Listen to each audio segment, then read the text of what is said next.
You are listening to the Geekcast Radio Network.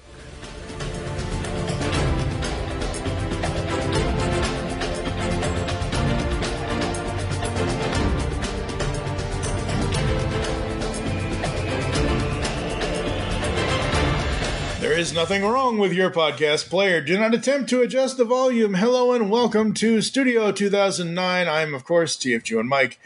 And for our latest podcast approach, I'm excited to welcome into the studio Mark Baumgarten and Eduardo M. Freire. I forget how he actually says his last name. Friar. You know, like Friar Tuck, Friar Lawrence, Deep Fryer. Yeah. Like Friar, the Friars Club. Friar Duck. You shush. Never mind joining me. I'll join you. Shake hands with Friar Duck. You shut up. Now these guys, you be silent. Yes. These guys are from Mark Who 42's universe, and we talked to them here on the Geekcast Radio Network. I don't know, a number of years ago. Oh yeah, when we did our initial syndicated spotlight thing that we were doing. But this is podcast approach. First of all, Mark and Eduardo, how are y'all doing? Well, I'm doing fine, except for this one, making fun of my birth name. I think we were both making fun of your birth name. I don't think it was just me, right, Mike? Yeah, exactly. Dude, don't throw Mike under the bus. Ed blames me for everything bad in his life. You know what? Actually, he should blame me for one good thing in his life. Yes, that would be his wife, right? His wife, yeah. It was because of me. They're together. I every time they say happy anniversary, I throw that in because it's my fault. It's my fault. Well, a week at Disneyland also helped. Well, yeah, but you wouldn't have several hundred days of talking on Skype. Right, that also plays a part of it. You would never have met, and we'll get into how you met later in the explanation of our show. Oh Lord! Okay then. and the funny thing is, I'm thinking to myself is when he says happy anniversary to her, you should also say thank you, even if you're not in the same room as him. Yeah. Okay. Oh boy! All right, getting started as podcasters. We're gonna go in alphabetical order for last name. So Mark, you're first. Eduardo, cool. You are second. Cool. When did you first discover podcast, and what was the first one you listened to? It was definitely Radio Free Scaro, I think. Radio Free Scaro, a Doctor Who podcast, back in somewhere in the noughts. The noughts? The noughts, yeah. Well, you can't call them the 90s or the 80s or 70s. They're the noughts. You know, we got out of the teens just recently. Now we're in the 20s. But, yeah, the noughts. Yes, and these 20s are anything but roaring at this point. Oh, my God. Well, I think there is some roaring. It's just not because of it's not because of prohibition and trying to stick it to Elliot Ness. Not yet, anyway. You never know. Could happen. Absolutely. What about you, Eduardo? Okay, I also discovered podcasts in the noughts, but for me, the podcast that kind of broke my podcast listener cherry was Greatest Movie Ever podcast, hosted by Paul Almighty Gooberzilla Chapman. Very cool, very cool. Very cool. So how long after you started listening did you want to start your own podcast? Okay, well, we're going to 2012, and should I give the origin of the podcast? Would that make sense? Trying to think. Yeah, sure. Might as well. Oh, no, if you don't want it, I can stop. I don't have to go on. I can leave the show. I can walk out right now. Funny. Okay. So, in 2012, I'm on Facebook, and I started Facebook chatting with a woman named Patricia Helm. I wonder who that is. And on April 1st, we started a Doctor Who page called Mark Who 42 and the Tory podcast blog. Mm-hmm. And Mark Who 42 was my character, was supposed to be a Time Lord, and she was supposed to be Torrid. She was like a TARDIS, but it was called a Torrid, and it was supposed to be real Time Lords. So we made a a Facebook page, and it was kind of adult in nature. There were like pictures of Katie Manning, who posed nude with a Dalek, but you can't really show that on Facebook. So, it was kind of adult. And then a gentleman, a Doctor Who writer who was a fan of our page, said, you probably shouldn't do this because you'll never sustain it.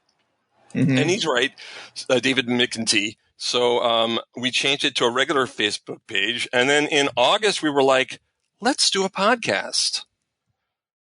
So we started a show called the Mark Who 42 and Torrid Tory podcast, which basically was us doing an ad-libbed plot line podcast. It wasn't a regular podcast. It was like a story.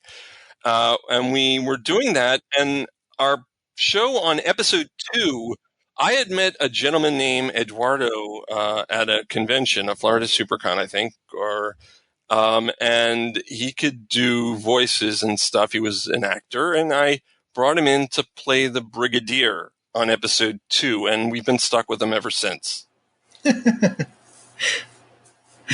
I think she got the raw deal. He should have taken her name, not the other way around. Ed? No response. Okay. Yeah. Honestly, well, yeah, no. The whole thing about meeting at SuperCon, that was true. Yeah.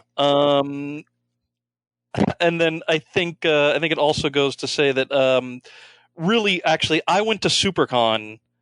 What made me want to start a podcast actually was just listening to Paul review movies, and then also I listened to another thing that got me into podcasts was What's on Joe Mind. Oh, I remember What's on Joe Mind. Yeah, I used to listen to those guys, and I was like, hey, I'd love to be able to go and I'd just love to be able to do that. Go on What's on, do something like What's on Joe Mind, and just have a good time, doing podcasts. And I went, and actually I think the seed that eventually germinated into where I am now was the fact that I went to JoeCon in 2011.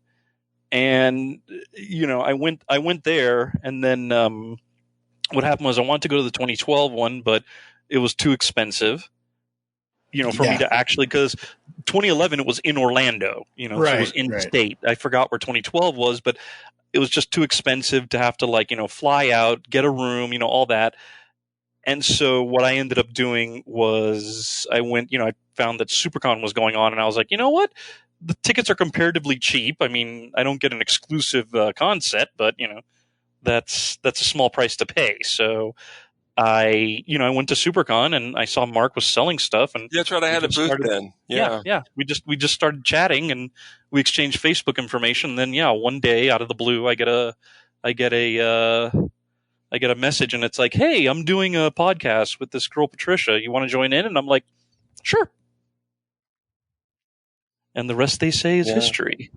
I never actually thought I would do a podcast. It was never in my radar of doing. I had, when I was a kid, sang professionally opera for the Metropolitan Opera Company in New York. And I had been in a lot of musical theater and stuff, but I had given up performing.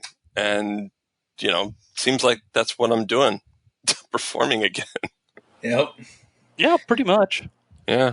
Yes, ladies and gentlemen, it is all illusions and mirrors and things. This is all a performance. And but what was interesting, like I mentioned, it was the show started with a plot, and we were telling stories while reviewing Doctor Who episodes. We had some Doctor Who episodes, the current episodes we were reviewing, and so when we brought him in episode 2, I think that was right around when Hurricane Isaac was coming towards South Florida. It missed us, but Hurricane Isaac was coming.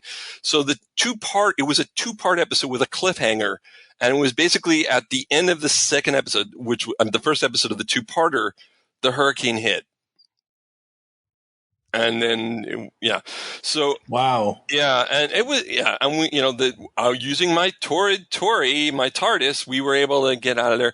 So I think you can find the episode on our website, markwho42.com.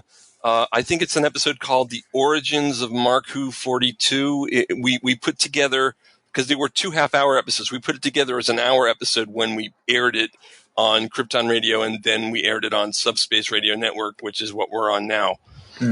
Yeah. Very cool. Very cool. What was your plan in getting your podcast off the ground? Plan. Are there any things such as plans in this world? Oh, yes. I did some research. I bought Podcasting for Dummies, never read it. It just sat in a pile, and I basically figured it out myself. I got a podcast feed. What feed was it? Oh, I don't even remember what feed it was. And we just put it out there. We advertised it on Facebook, and to be honest, it hit. I mean, people were listening to it. Mm-hmm. But I can't remember the name of the podcast server. But yeah, it was completely seat of my pants. I didn't have a plan. I just did it. Yeah, see, for me, I always have had to make a plan first. Like, how many episodes is it going to be? What am I going to cover? That kind of stuff. Like, when I started, it was the TFG1 podcast. Well, right. Generation 1 only has 98 episodes, so there really only can, depending on how many episodes you do per podcast, you can only have a set number of whatever, so, Actually, that's interesting, because we actually only had 8 episodes of the first show. Wow. We were no, there was a reason for it. We had finished episode 7, and we were like, doing this storyline and stuff, this is this sustainable? Can we do this forever? And Ed came up with this really cool idea. So in episode 8, there was something going on, and he brought in Mad Jim Jaspers from Marvel Comics. Yeah, from the Captain Britain comics. Yeah, and he through, I guess, a dimensional portal knocked us into the real world. And at the end of episode 8, I'm like, "Hi, I'm Mark Baumgarten. This is Eduardo M. Freire and Patricia," which we never gave our names really, except in the credits. "And you're listening to Mark Who 42's Universe." And then the following month, we started Mark Who 42's Universe. Wow. Very cool. We've been it went on until 2018. There was some shakeups with my talent, so I decided to throw it away, and throw it away is what I did. Really, I shouldn't have done it. But at the end of 2018, and we were on Krypton Radio, and I left in 2018 in September or October. I restarted the show as Mark Who 42's Universe. We got on a station called Odyssey Radio, which is now Subspace Radio Network. And we renumbered it from 1.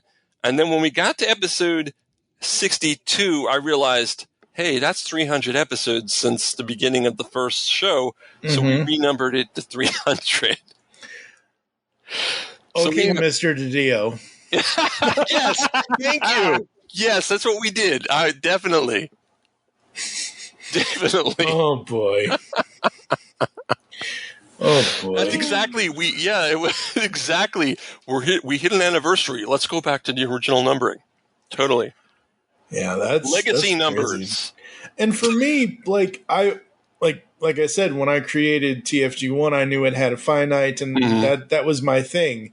Any show I ended up doing was going to have a finite ending, as long as it was specific review shows. It wasn't an overall or something that was. We have shows like that. We've done shows like that. But when I started, I was like, oh, I'm going to create things that start, run, and then end. Right. And then I'm going to go on to the next thing. So that way I'm not trapped in, oh my God, I have to spend the next 40 years of my life talking about insert whatever you want here. Yeah, well, I mean, our show was originally was Doctor Who based, and Doctor Who goes on and on and on, and so we never have an ending point. When we came back in 2018, we switched to science fiction in general, and there's tons of stuff to talk about, right, Ed? Well, yeah. I mean, especially because, like, unfortunately, for better or for worse, Doctor Who at that point was kind of the Doctor Who Renaissance was kind of gone. The whole the luster of Doctor Who was on a decline, and it's like, and also there was like moments that were just totally like, there were moments where there was like not a lot of Doctor Who stuff on TV. Yeah. You're kind of stuck with like, okay, what do we do? Yeah.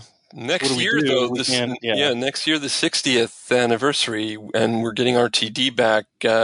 We may start covering more Doctor Who. I don't know. Well, I mean, that's the thing, though. Yeah. It's like, you had this thing where, you had a thing where just, there was like, it was just like Doctor Who, was no longer that popular because, Capaldi was in there, and he was an old grumpy guy, not like David Tennant and Matt Smith, where the ladies could go like, "Ooh, I have the vapors," so. Oh, come on, Capaldi was my favorite. Oh, I love Capaldi. Well, yeah. That's the thing, though. You weren't like right. I wasn't in the majority.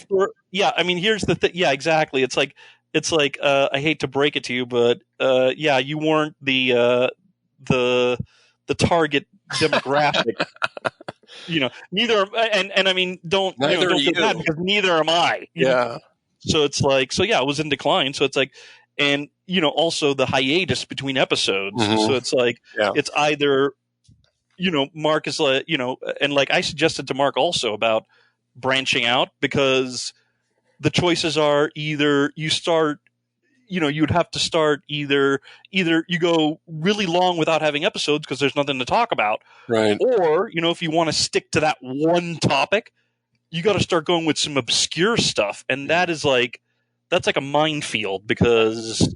And there are plenty of other Doctor Who shows going into that minefield. Exactly. It's kind of like, what are we going to do that's different than everyone else? Yeah, especially because Doctor Who originates in the UK, and I'm sure there are plenty of people in the UK who cover classic Who. Yeah, and it doesn't matter if Mark and I can spin plates using our nose.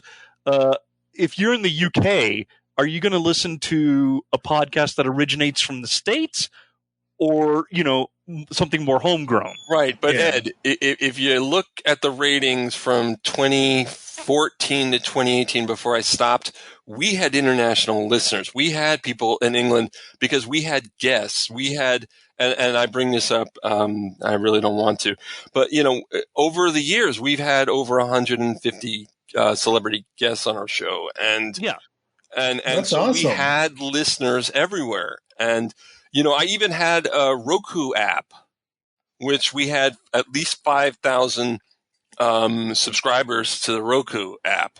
Wow, very cool. That is awesome. I don't know why you wouldn't want to bring that up, because that is very cool. Yeah. That's part of the show's success. I mean, Well, it's it's because, and I don't want to get into gory details, but what was the responsibility for that?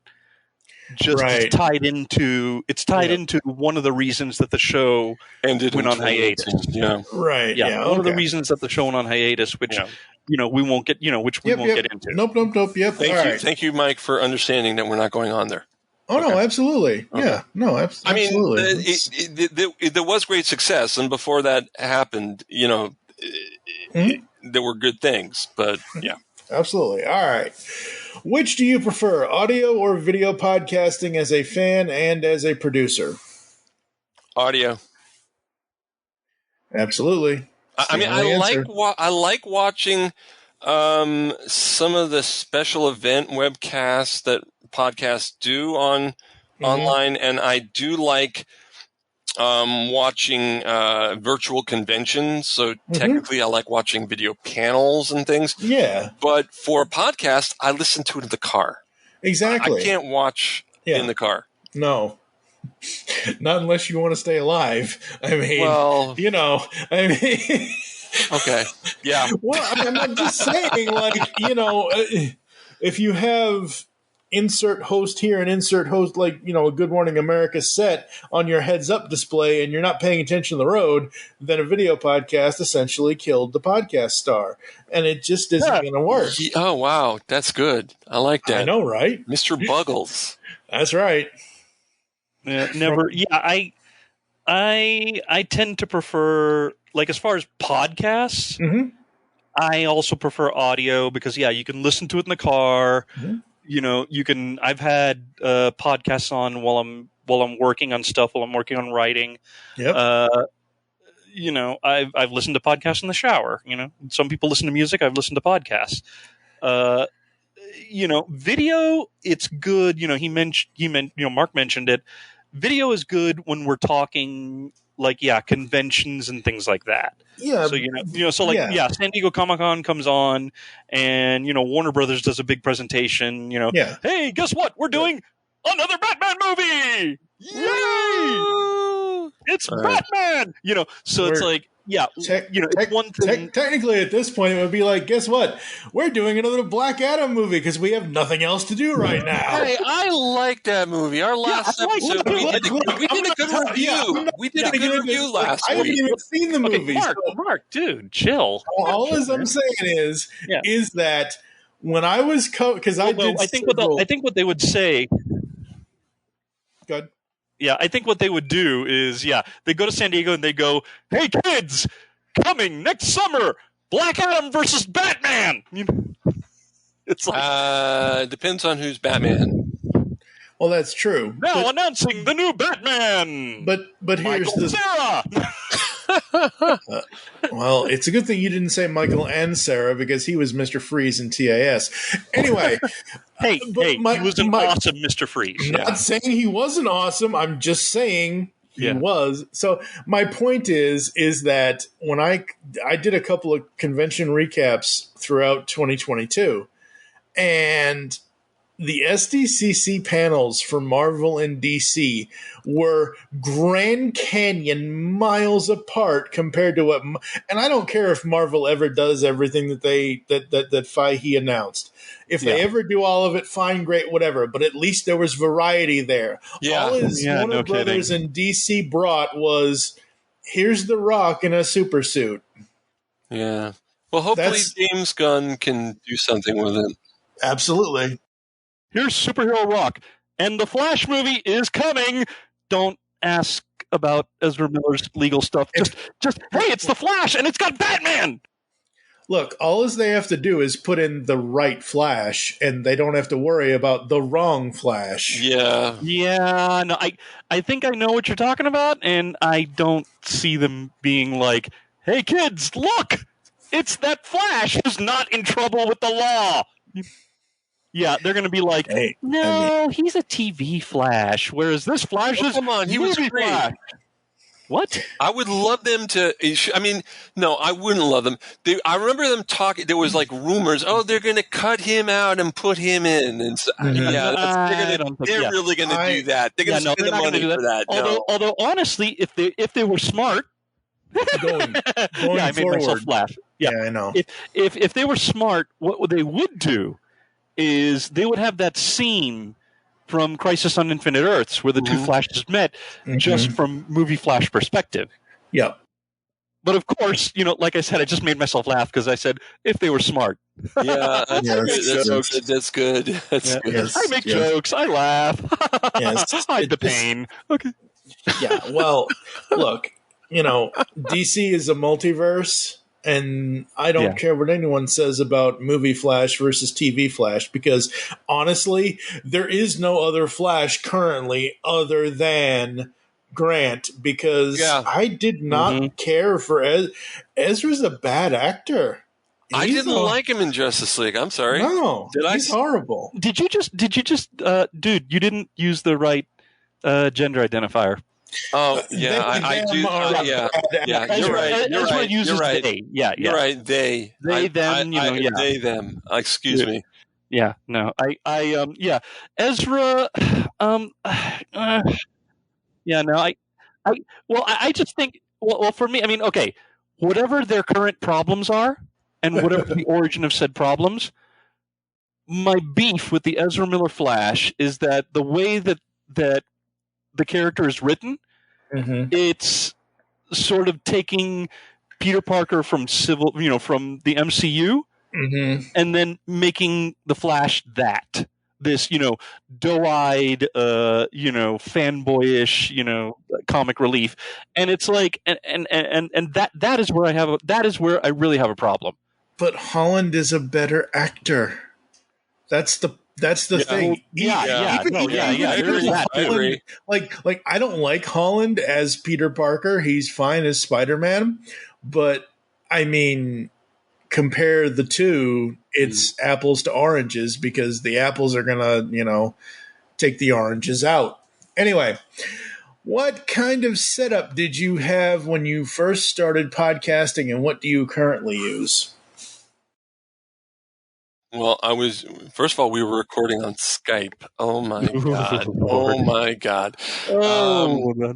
I was using, I think I was using SoundForge to edit with. And I just had a standard headset. To be honest, I think it took a while before we started having better sound, because we changed to Zoom, and my microphone, I know people when they're doing podcasts have a great big setup for, all these microphones, the filters, all that stuff. I got to tell you something. I use the Logitech H390 wired headset only because, number one, I've noticed I sound good on the radio with it. And number two, there's noise in my house. And this microphone cancels out everything. You cannot hear anything else in this house. Unless there's a person right on top of me talking to me, this mic on this headset cancels everything out. It's great. Yeah, I don't go in for arms or pop filter. Like, I have a CAD U37 condenser mic. Okay. And I have what are these? These are I'm actually taking them off, so if you're saying anything, I can't hear you. These are the JVC stereo headphones HARX 700s. So I've had this same microphone since 2009.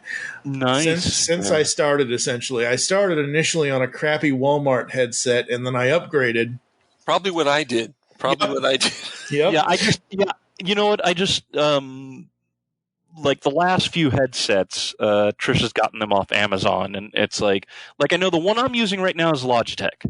Yep. But I did have, for the longest time, I had this wireless headset mic, which was really good. It was like just really good. I could actually, there were times where when I recorded, I was walking around, and that actually helped kind of give me some animation in my, in the discussion. And then, they started foobarring, and it's like I went back to a wired headset, and I can't walk around as much, but it works. People can hear me, and and I really love just how with Logitech, how stuff gets like blocked out. Like, I've had times where I am actually, while we're recording, I had my fan running, to cool the room off. Good point. And it's like I don't think I've ever heard, Mark. You've never heard the fan. I don't hear the fan. I don't. Did your pets? Did they ever come in the room, Ed? Because I never hear them. I never hear them barking in the house. I never hear anything. No. I mean, I know that when Trish was doing it with us, that there were a few times she did have them in the room. But yeah, it's as far as I'm concerned, the most noise would be the fan, and then sometimes I may have to move something around because I've got junk on the floor and I don't want to step on things, or like I sit in a wooden chair, and it does creak if I move back. So I don't hear it. Yeah. See. Yeah. I don't hear The it. fact that you don't hear it. So Yeah. I mean, it's awesome that the only noise it picks up is whatever goes into the mic. Yeah. That's the great thing, and I do swear by Logitech. It helps. Just to finish the setup, I now use Adobe Audition to edit. Same here. Yeah, I love the Adobe products. I went had web development. I went to school for web development in 2013, and I learned how to use everything in the Adobe Master Collection. So I'm good. I make my own. When we do the pictures, the logos, and everything, I do it on Photoshop. I do it on Illustrator. I have a good time. Yeah, that's one thing. So for me, just for you guys, because everyone else knows this, between Steve and myself, we each came at this thing with two different skill sets. I eventually learned how to do multi-track editing and other editing and everything else, and he does all the back-end website stuff plus the graphics. And I am going to have to start learning the graphics if I want graphics. And I do it all. I do it all. Yes, you may do it all, but then there's Ed with his personality. Ed's personality shines through. Ed's personality. I bring the personality and the umph. Yeah. But I mean, Ed wasn't on the show for the longest time. We've had a lot of different cast members. I think I've been there the whole time. There might have been a period of several months where I was behind the scenes and not on because of my when I had my surgery and I started stuttering a little. I didn't want to be on the mic. There was like a period of time where you were basically running the boards. The soundboard. I was running the boards. I wasn't actually recording, talking, but I was there. I've been there on. Maybe I've missed. Well, Ed's done some shows that he's recorded without me, but I think in all the 10 years we've been on, I maybe didn't record 5% of them at the most, maybe less. Very cool. Yeah, I'd say I'd say that's probably about accurate. Yeah. There was a time where I wasn't on where my wife and I both. Well, my wife right now, she's retired from podcasting, but there was a time that we weren't on. Mainly, it was just there was a lot of stuff going on, and we needed to take a break. Needed to kind of recharge the batteries, but Mark, at some point was like, I need you guys back. Yeah. So we can't. We came back. Trish stayed on for a little bit, and then went into her retirement, and I've stayed on since then. But like I said, there's like 5% of the shows I wasn't recording.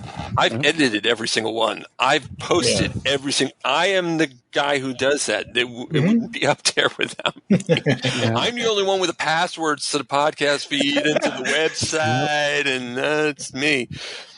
I take full responsibility. Oh my God! Oh,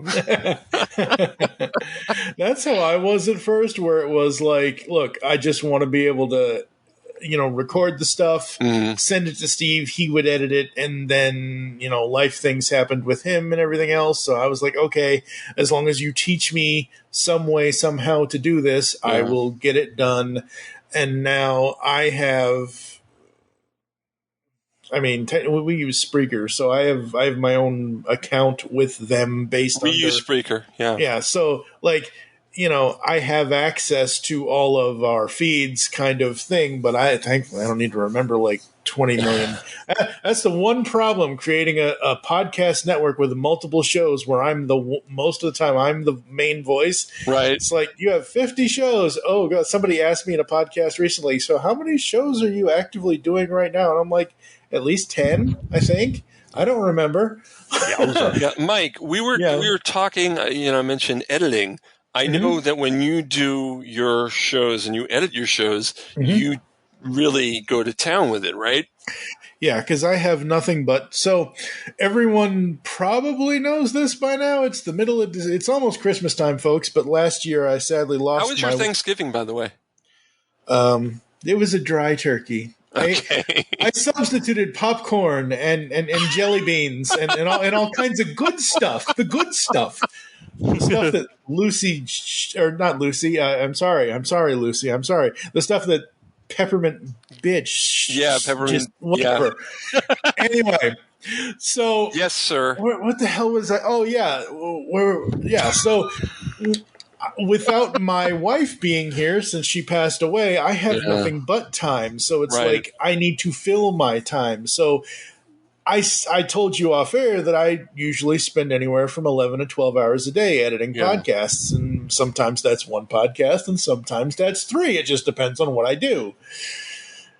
But it's throughout the 24-hour day. So, again, as you find folks listening to this are going to hear this in the future. But as of right now, it's 7:48 p.m. Eastern Time. I could spend from now until 7:48 a.m. the next morning, various throughout that 12 hours, doing podcasting, doing whatever else, organizing all of these fun, like it could be anything, but most of the time I'm sitting here editing podcasts or recording podcasts or posting about podcasts, or podcasting is my life. Yeah. I am a machine. And you know what's interesting? He says it's 7:48, but if you listen to this show and how long it's been on so far, we started recording at 4 o'clock. I'm just saying. Saying. We've been talking for 3.5 hours, and you're probably getting like 30 minutes so far. But hey, don't use the fact that I'm on the West Coast for your humor. How dare you, sir? Okay, but with editing, I used to, back in from like 2014 to 2018, I would meticulously edit because I didn't have a life at that point. I'm not saying you don't have a life. I didn't mean that, but I didn't have a life. Bud. I don't have a life. Okay. Thank you. Yeah, nice attempted recovery there, Mark. It wasn't good. So I didn't. But I didn't have a life. I still don't have a life. So really, I could be doing it anyway. So I would take out every every pause, everything, every sound effect. If there was a little bit of noise from the other room in someone's mic, I would take that out. I would go. It would take me for an hour show. I would spend, like you, 11, 12 hours doing 1 hour. And I got to the point in 2018 when we came back, I'm like, we're on the radio, on online radio, on Subspace Radio Network. I hardly edit. I don't really edit much anymore because I want it to sound like we're live on the radio. Mm-hmm. And so I'm doing less. Now, I have the time if I wanted to go into that, and I don't want to say anal, but it's a lot. It's a lot to do, and I did it like you do, and you do it to make the show the best it can be. That's what I was doing. Now I think live shows are the best we can do, and we have the opportunity. I've been told by Russ Hasledge, who runs Subspace Radio Network, shout out to Russ, that if we want, we could do the show live now. I loathe live. Well, everyone else but me loathes it on the show too, so we're not doing it. Well, actually, hey. Oh, I thought you didn't want live. I thought you didn't want to do live. No, I mean, I can do live. It just depends on when you're talking about, because well, he would change our time slot to accommodate you. Okay. Oh, okay. It's just that I even said, hey, let's see how well you were paying attention in Messenger. I said that last night. Oh, yeah, you did. You're right. I didn't read the Messenger yet. I'm sorry. I didn't get on Messenger. I'm not sure. I'll read it. You want me to read it now? I'm going to go. I'm going to read it now. No, don't go read. No, you're creating more work. This is why I spend 11 to 12 hours a day. Okay. Well, this can stay on. I'm glad if this stays on the show. I have no problem with it. But yeah, we can do it live if we want, and it's an opportunity. I think it would be really cool. I did live for the longest time. Yeah. While I was taking a break from Mark, when I was taking a break from, hang on a second. Just keep it real. Keeping it real. Yeah, for a while I did a live show. We did an actual live show on the internet called Keeping It Reals. It was it was the brainchild of a mutual friend named Iggy. Shout out to Iggy Matthews and her family. Yay. Hope the kids are doing really well. Anyway, so yeah, she had like a live show, and we actually did every Saturday, like at a certain time. we'd get on live and we would just chat for like an hour or so. Yeah. Iggy was really a cool person. I remember when we were doing the show, episode 95 of our show, all of a sudden there's a YouTube video reviewing our show. And I catch it. I'm like, who is this person doing it? And I find out it's Iggy. It's Iggy. And I meet her, and I actually brought her on. She was a host on our show for the longest time because she reviewed us on YouTube, and she had a great presence. Oh yeah, no. She and I would play off each other consistently, like whenever we did stuff together. No, actually, you know what? Okay, in all honesty, no. She and I had a different chemistry from you and I. No, that's cool. That's cool. Because it's like, here's the thing, Mark. Here's the thing. You are, with the two of us, you're the straight man. I'm the comic relief. Okay, think of it like, here. Tell you what, I'm gonna give an example from like back in the day. Okay, this would be like Perfect Strangers. You are Larry, I'm Belky. I go with that, and unfortunately, as the straight man, every once in a while, I try to do the humor, and it shoots me down. Ed doesn't. Ed, because it sometimes it's a really bad joke purposely, and sometimes it's funny, but Ed just. Because he doesn't. No, well, man. He's just not going to drink your orange juice, is he? He's not concentrating on that now, is he? No. Well, because here's the thing: Mark is a great, and Trish was like this as well. She's a good, where it's like she was, there was for the longest time. I can remember she would do the news. Mm-hmm. She was, and it's. That's the thing, going back to Iggy. Yeah. Iggy and I. The thing is, with Iggy and I, neither one of us are the straight man. Mm. So it's like nobody takes a straight man role in this. This is just two like massive storms of these two massive storms of just activity just blazing against each other. You're absolutely correct, Ed. You're absolutely correct. That was what you guys did. The only thing that's flashing in my head is at the end of that Screwball Squirrel cartoon, we was twins all the time. So was we. You know what? Actually, I would not. You know what? I would not be surprised if somehow it turns out that Iggy and I are separated by. We're separated. That separated at birth. Separated at birth. That we're either like distant. We're distant cousins, or Mm-hmm.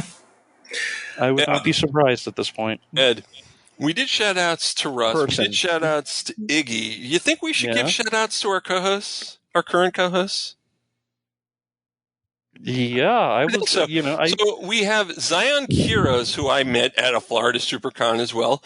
I met him too. First time I met him, he had this great Doctor Who cosplay. Sylvester McCoy. He had a Sylvester McCoy outfit, 7th Doctor, and I was judging the costume contest because as host of Mark Who 42, I still do run panels and interviews on stage and stuff. So I was running the costume contest, and I picked him for first place. And we got to talking, and he seemed, he's young. He's a millennial. I'm just saying. Compared to all of us, he's young. Not that we'd hold it against him. He's a good millennial. Yeah. And he has a lot of Doctor Who knowledge. I know one year he dressed up. I don't know if you're not a big Doctor Who fan, are you, Mike? See, okay, that's it. I'm gonna take his spotlight away here a second, but that's the thing. When you guys first came on to Geekcast Radio Network, I was like, oh, Doctor Who. I've never, I'm like, oh, how do I start? What do I do? What's the first thing I watch? And several different people were like, do this, do this, do this. And then one person was like, what you really should do is you pick one episode from each of the companions and then watch that episode. Right. And then I had all these people telling me to watch, what was Blink? it? Yes. Yeah, I wouldn't tell people to watch Blink, but everyone does. I made it 5 seconds into that episode before I was pulling my hair out. Yeah. So I'm not a Whovian at all. I don't dislike it. I have no it's the same thing with me and Lord of the Rings. I don't dislike it. I'm just not. It's just not my thing. It's everybody. It's for everyone else except for me, apparently. Yeah, thank God we're not doing video, because right now I'm pointing at your name on the screen, and I'm doing my best Donald Sutherland from Invasion of the Body Snatchers. Wow. Okay. So anyway, yeah. So Zion, he dressed up as, and you wouldn't know him, but it was the episode where Tom Baker was in Paris, Scaroth of the Jaggeroth, and it's this spaghetti monster kind of head, green spaghetti. But his costume, it was an amazing costume. He does great cosplay, so I'm glad he's on the show. You know what? My one of my favorite cosplays of his is he did one which was he did a multi-doctor cosplay. Where he had like elements of, I may have a picture somewhere. I can't remember exactly where it is. No, but I do remember that. I do remember that cosplay. And now what happens? But in Power of the Doctors, the Master does kind of similar thing. Yep. They stole it from Zion. Stole it from Zion. Probably. You know what? Yeah, I'm sure. Chibnall was looking through. I'm sure that Chibnall looked through Facebook, saw Zion's cosplay, and was like, "I'm going to use that for the special." Yeah. Okay. No, I don't think so. We also. Why don't you talk about Vicky, Ed? Because you brought her on. Oh Lord. Well, I didn't. Yeah, I don't know if you could really blame me, but well, no, it was Trish. It was Trish. Yeah. It was Trish before she. I think Vicky was Trish kind of picked Vicky as her replacement. Yeah. Vicky Jakubowski, by the way. Vicky, yeah.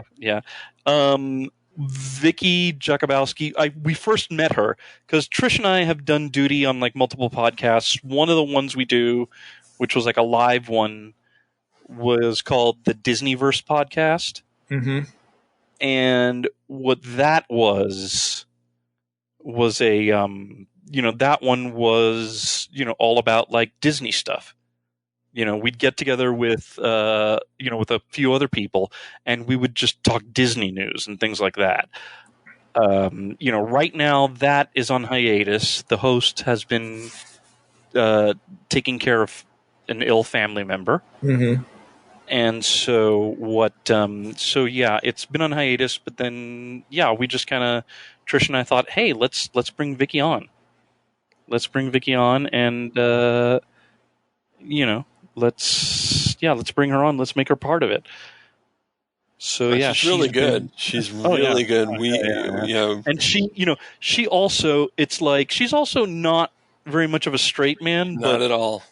She and I can like play off each other. It's almost like a married couple on a sitcom. We can really like it's people say we bicker like a married couple, Ed. So you can't have more than one bigamist. I'm switching to Mormonism. Okay.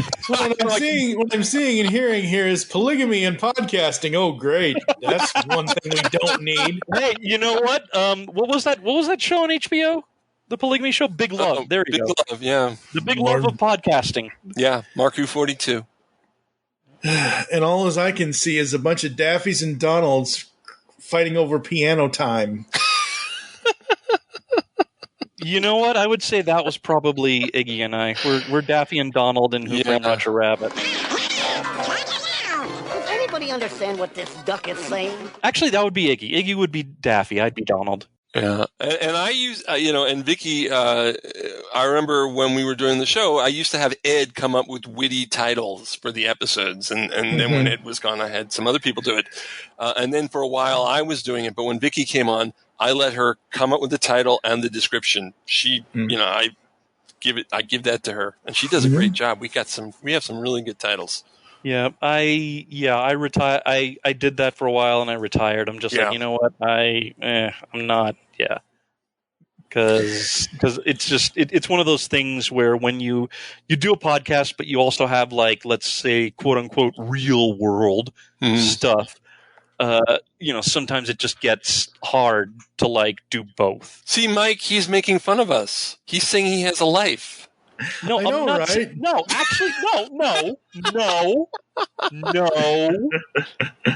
Incorrect. Okay, correct. Notice I said quote unquote. You did the air quotes, but it's hard to I see. did the air quotes. I did the Okay. air quotes because here's the thing: if I could, like if I won the lotto tomorrow,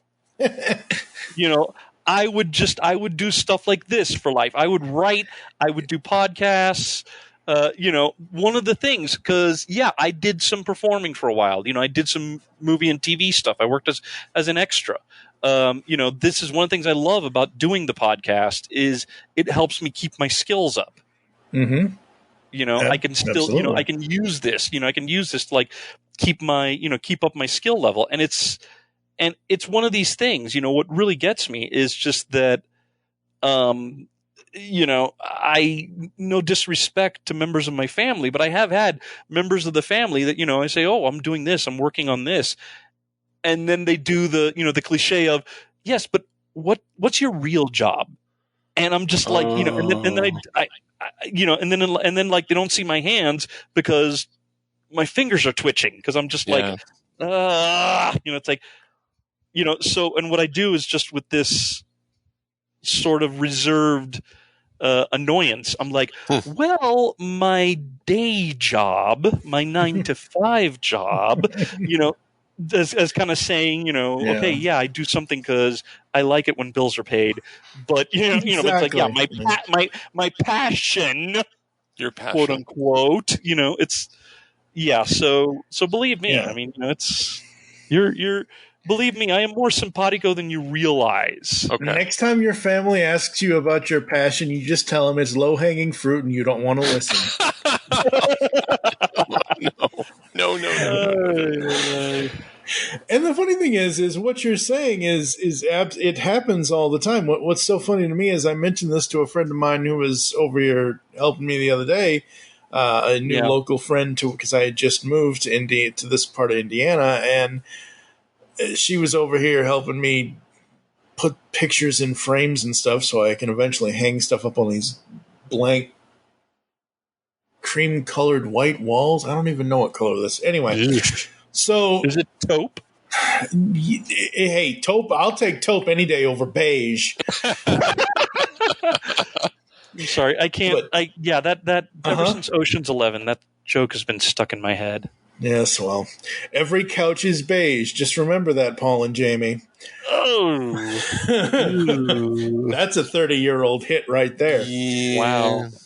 So anyway, she was over here, and I had mentioned to her, she had said something to me, and I'm like, well, look, apparently, according to someone on Twitter back in 2015 or 2016, there's nothing worse, and she and I were not on a date, we're just friends, that's all it'll ever be. But I was telling her the story, and I was like, oh, I was on Twitter back then, and I saw somebody say, what's the best way to ruin a first date? Tell somebody you either are a toy collector or you are a podcaster. She looked at me cross-eyed like, that's not the worst thing to end the first date. Yeah. That's hilarious. Mm-hmm. No, I got to interrupt. Because, and this is an example of my problems. Once I think of something and I can't remember the answer, while everything is going on, I spend the entire show trying to come up with it. Yep. Remember I said I didn't know what podcast platform I was on? Podbean. We started on Podbean. It was been working in my head this whole time. I had to come out with it. All right, back to the story. You know what? That's fine. That's fine because it's like that's perfectly fine because it happens to me all the time where I'm just like, yeah, that thing, the thing with the thing, and then all of a sudden I'll be like, I'll remember it, and it's big, and it's as I'm like brushing my teeth in the evening, and I'll be like, that's what it was. Yeah. Yep. I have those moments at least 5 times an hour. But no, it wasn't I'm not kidding. Literally, this friend we were talking about something. I was trying to tell her a story, and she said something, and I was listening to her what she'd said. And next thing I know, I'm like, okay, where was I? What was what was the whole point of me telling you this long, boring ass? Oh, right, that was the point. So yeah. All right. Did you think you'd be podcasting for as long as you have? No. No, although I was kind of like, well, I would hope it would be, if not podcasting, at least something similar. Yeah, I bet you. Yeah, I can see that with you. Yeah. Did you have some sort of plan, Mark? Did you have an endpoint for it? I was just, it was open-ended. I was going to do it till I stopped having fun. And to be honest, over the years, there have been moments where I stopped having fun. Yeah. But I had a lot of people on the show with me, and I didn't want to let them down. And I kept doing it, but then I started liking it again. So, there are moments when you don't like what you're doing, but if you just keep doing, and I guess that's with any job, like I would know. Oh, boy. Yes, Mr. Beckett. Oh, boy. There you go. But yeah, I mean, that's the thing for all of us, though. I mean, none of us thought, like, but you know what? That actually, what Mark is saying, that is actually like a very intelligent thing, because one of the things with podcasting, one of the things that I put that is like in my head, as far as it's concerned, is to do it. Don't do it out of don't do something. Like there are times I've come up with the topics that we talk about. Yeah. On the show, right. And the thing is that what I tell one of the rules that I follow is do not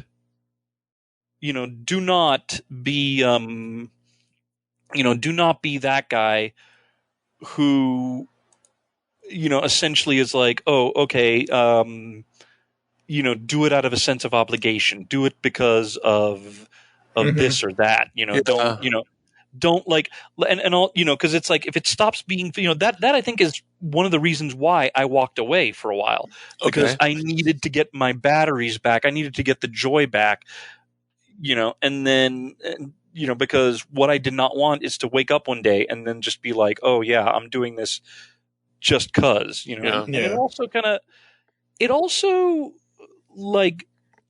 also extends a lot to what it is that we talk about. Yeah. Because my thing is, I want to talk about something because I enjoy it, because I enjoy talking about it, because I want to talk about it. I don't want to talk about it because it's the thing. Right. It's the thing right now to talk about this. Oh, the popular thing is this. I don't want to do that, because that to me, I am right there with you. It feels like a recipe for disaster, because what's going to happen is it's going to be just joyless. Well, it's a recipe of disaster, but it's also a recipe of major, major pressure. Yeah. Because look, if and this, to my knowledge, again, as of this recording, has not happened yet. Of course, it could happen by the time this airs. We have not gotten any news or any trailers or anything for the next part of Kevin Smith's He-Man Suck-Off show. So, we haven't gotten any news about this or anything like that.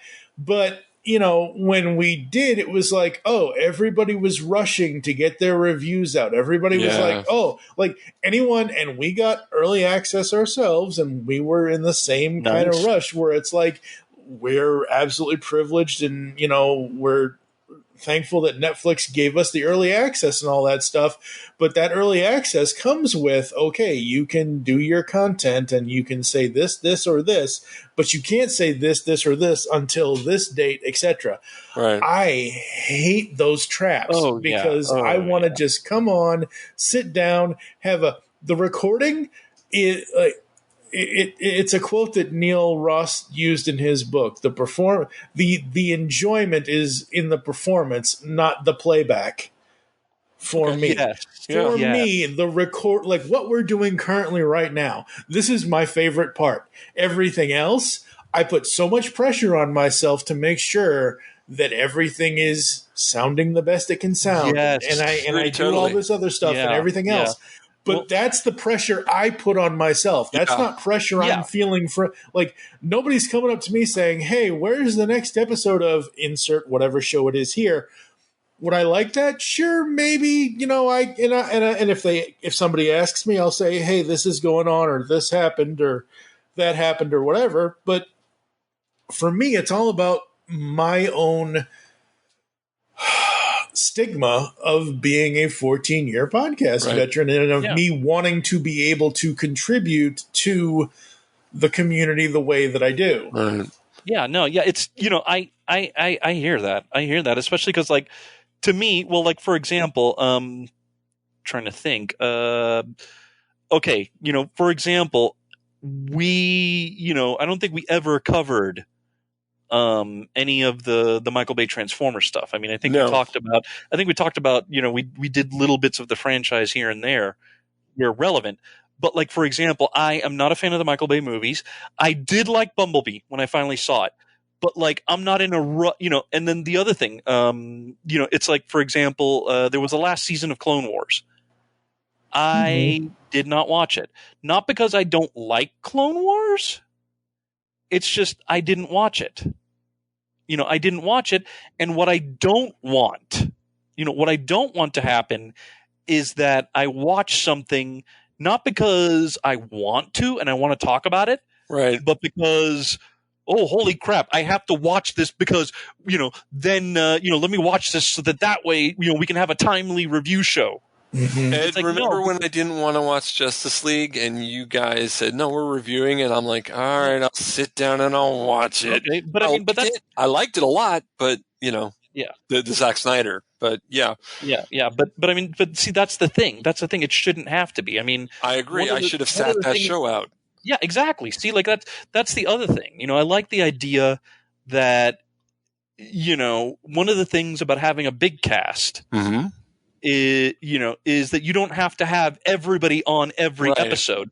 If you cover something and not everybody has seen it, it's okay if person A or person C or person E hasn't seen it. Because it's fine. It's fine. You don't have to. It shouldn't be, things like this shouldn't be a chore. The stuff we talk about, the geeky stuff we talk about. It's one of those things where you should do, you should talk about the stuff you want to talk about because you want to, not because, it's like Walking Dead is doing its final season right now. Really? I thought that show has been dead for a while. No, it's still on. It's still on. There are spinoffs that are going. Yeah, but here's the thing. It's like people could be talking about, final season of Walking Dead. I don't, I'm not going to binge Walking Dead right now so that way we can join the club going, well, the finale of Walking, okay, Lord of the Rings, Rings of Power came out like a few months ago. Yep. We didn't do a show on that. We didn't do a show on House of Dragon. No. It's one of those things. It's like we don't, not like everything. We don't do everything. Yeah, we don't do everything. And that's fine. Yeah, that is fine because I'm sure somebody covered House of Dragon. Maybe they they ran it through the freaking wood chipper, or maybe they loved it. But the point being that we didn't, and that's fine. Yeah, there is nothing in the rule book that says you got to cover it. You got to cover it. You have to rush and you have to watch every episode. You have to make sure that you have. It's. No, I know. Speaking of this, I know you had wanted to do a Cobra Kai show a while back. I can't even remember. Well, I mean, if you still want to do it, I'll just sit it out. Yeah, you know what? You're hearing live radio discussions, folks. Yeah, no, you know what? This part has been edited. You'll never know what was actually here. Yeah. No. Okay. I'll say this. I mean, thank you for the. Thank you for the. Thank you for that. Okay. Let's put a pin on that. That's a maybe, especially because the current season ended like a couple of months ago. Right. Well, when the new season. Yeah. Maybe when the new season. Yeah, when the new season drops. It's gonna. We can before do that. The new season do a retrospective. maybe you never Okay. know. But it's like, but yeah, there don't. But I see what you're saying. You don't want to have to. You don't want to have to I binge don't want watch anybody something to, because I don't want anybody to have if it's to not binge what it. you want to watch, if you're not Exactly. into it, why binge watch it? I get that. Exactly. I get the that. other thing. I mean, I think the other thing for me, and one of the things about the podcasts that I'd listened to, whether it was What's on Joe Mind, Greatest Movie Ever.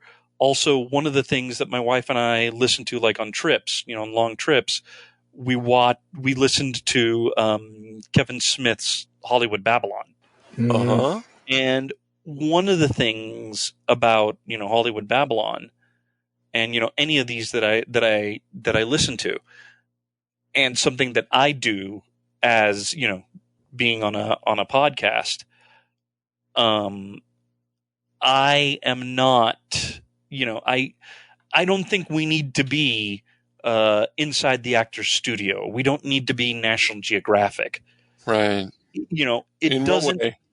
Well, in the sense that this is not high art. No. Okay, I see what you're saying. It's Yeah, not. no, It's not high art. It's not. We don't have to treat it with serious. We don't have to be serious business. There was one guest. There was one guest that we had before the show went on hiatus.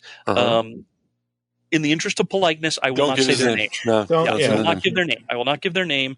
Mark, I'm sure you know who I'm going to talk about. Okay, yeah. Okay, but we don't have to. We don't have to mention them. Nope. This person came on our show, and they were basically astonished, negatively, because we liked to joke around. We liked to throw jokes. We liked to have fun. They were just They, to them, it was like insulting. And the thing is that this person, I'm not even going to put in gender. It was Ian McKellen. No. No. It was not Magneto. First of all, I can alleviate all of this with one thing I will say. The person you were talking about, I don't care who they are. I've never met them. I don't know who that person is. They are essentially, today in Vietnam, the weather will be, and there will be winds out of, and then you guys are, good morning, Vietnam! Exactly. Yes. This person, and the thing that gets me about this person is that they thought, it's funny that you made the Ian McKellen joke, Mark. Because this person was light years away from being Ian McKellen. Yes. They were not Ian McKellen. Totally know who we're talking about. And it's one of those, and it's one of those things, this person, where, I mean, if I'm not, if I wasn't the gentleman that I am, I would be telling them, who the hell do you think you are? You want to promote yourself. Here's the thing. You want to promote yourself. That's great. That's great. But don't expect us to, this is the other thing. You got to know where you're, what you're coming on to. And that's the thing. This person actually went to one of our panels. Yeah. They saw our panels. They know how we operate. Yeah. So why was it all of a sudden a shock that we're making jokes? And the thing is that I am, and I have zero, I had zero interest in changing the show to suit them, even if it was somebody famous, okay, I may tone some stuff down, but still my modus operandi is I make jokes, I play around, I throw quips. Mark and I, bounce off each other. Yeah. Mind you, there are times I think it's like Ivan Drago versus Apollo Creed, and I'm sorry, Mark, you're Apollo Creed. I'm sorry. He kills me. He kills me. Literally. Spoiler. Sorry. Yeah, there we go. Spoilers for a 40, for an almost 40-year movie. Yeah. But yeah, basically, it's that's the thing. It's not. It's a sled. You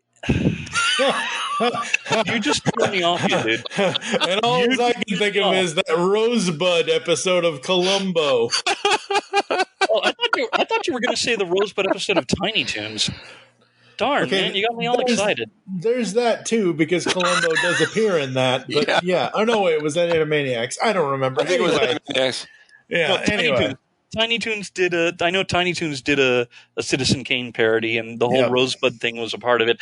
It was actually, and they changed the word Rosebud for it was Acme, and then at the end, Montana Max is like, Acme, yes. Yeah, although there was also a Rosebud joke. The Critic did a Rosebud joke where it's like the commercials of it was like the commercial stuff of Orson Welles later in life, and he did when it was Rosebud peas, full of great penis. Can we say that? God. When I hear The Critic, I think of John Lovitz. Sadly, that's all I think of too, and I'm not the biggest Lovitz fan. It stinks. And the funny thing is you mentioned Rosebud and peas and all that, and all I can think of is Orson Welles, and they did an amazing job at this because it is who it is. But in the 7D, which was the Seven Dwarfs animated series on Disney. Mm-hmm. Wow, I never knew. I didn't know that existed. Oh, yes. They did a chicken soup ad joke that was essentially Maurice as Grumpy, Maurice LaMarche as Grumpy, basically rehashing in July from it. In July. Why would you put in July? Like, so no, but anyway. The other thing I think of, that same Critic joke, he's like, he's doing a commercial for peas, and then he storms out like in the middle of the commercial, and he's like, I'm just going to take some for the road. And he like has a handful, and he's like tucking them in his mouth. It's just, oh God, that's hilarious. This is also, it's conversations like this. Mm-hmm. This is stuff that I love hearing in podcasts. Like, even if the subject matter is, they're talking about the previous season of the Goldbergs or something, that it goes off into these tangents. Yes. Well, that's the thing. I mean, there's a friend of mine, who said that one of the things he watches, he listens to podcasts by members of the WWE. Mm-hmm. And he was saying that, one of the things he loves is the fact that it was, you have these conversations that, there's a topic, but they are, they're actually, you have these like asides. Yeah, absolutely, and that's the thing. All these fun little asides. Yeah, absolutely, and as long as we get back on track at some point, we always have fun, and that's great. Exactly. I mean, just to let everyone know how much fun we're having, it's now 2 a.m. recording time. Just letting you know. Please, do you need to go to bed, old man? Is that the problem? Oh, what do we have? Yeah, he's he may like be crazy. the oldest of the three of us, but I still feel older than he probably is. So, all right. How have your podcasting goals changed since you started compared to now? Then it was to have fun, and now it's to have fun? Okay. I mean, really, the goals haven't changed. I want I want to have more listeners, of course, but no, it's to have fun. I don't know. I want to be popular. That was one of the things. Over the years, I liked my popularity. I liked my fame. Like I said, I did the convention circuit. I was flown out to Oklahoma City to help run the 20th anniversary of the Doctor Who TV movie in 2016.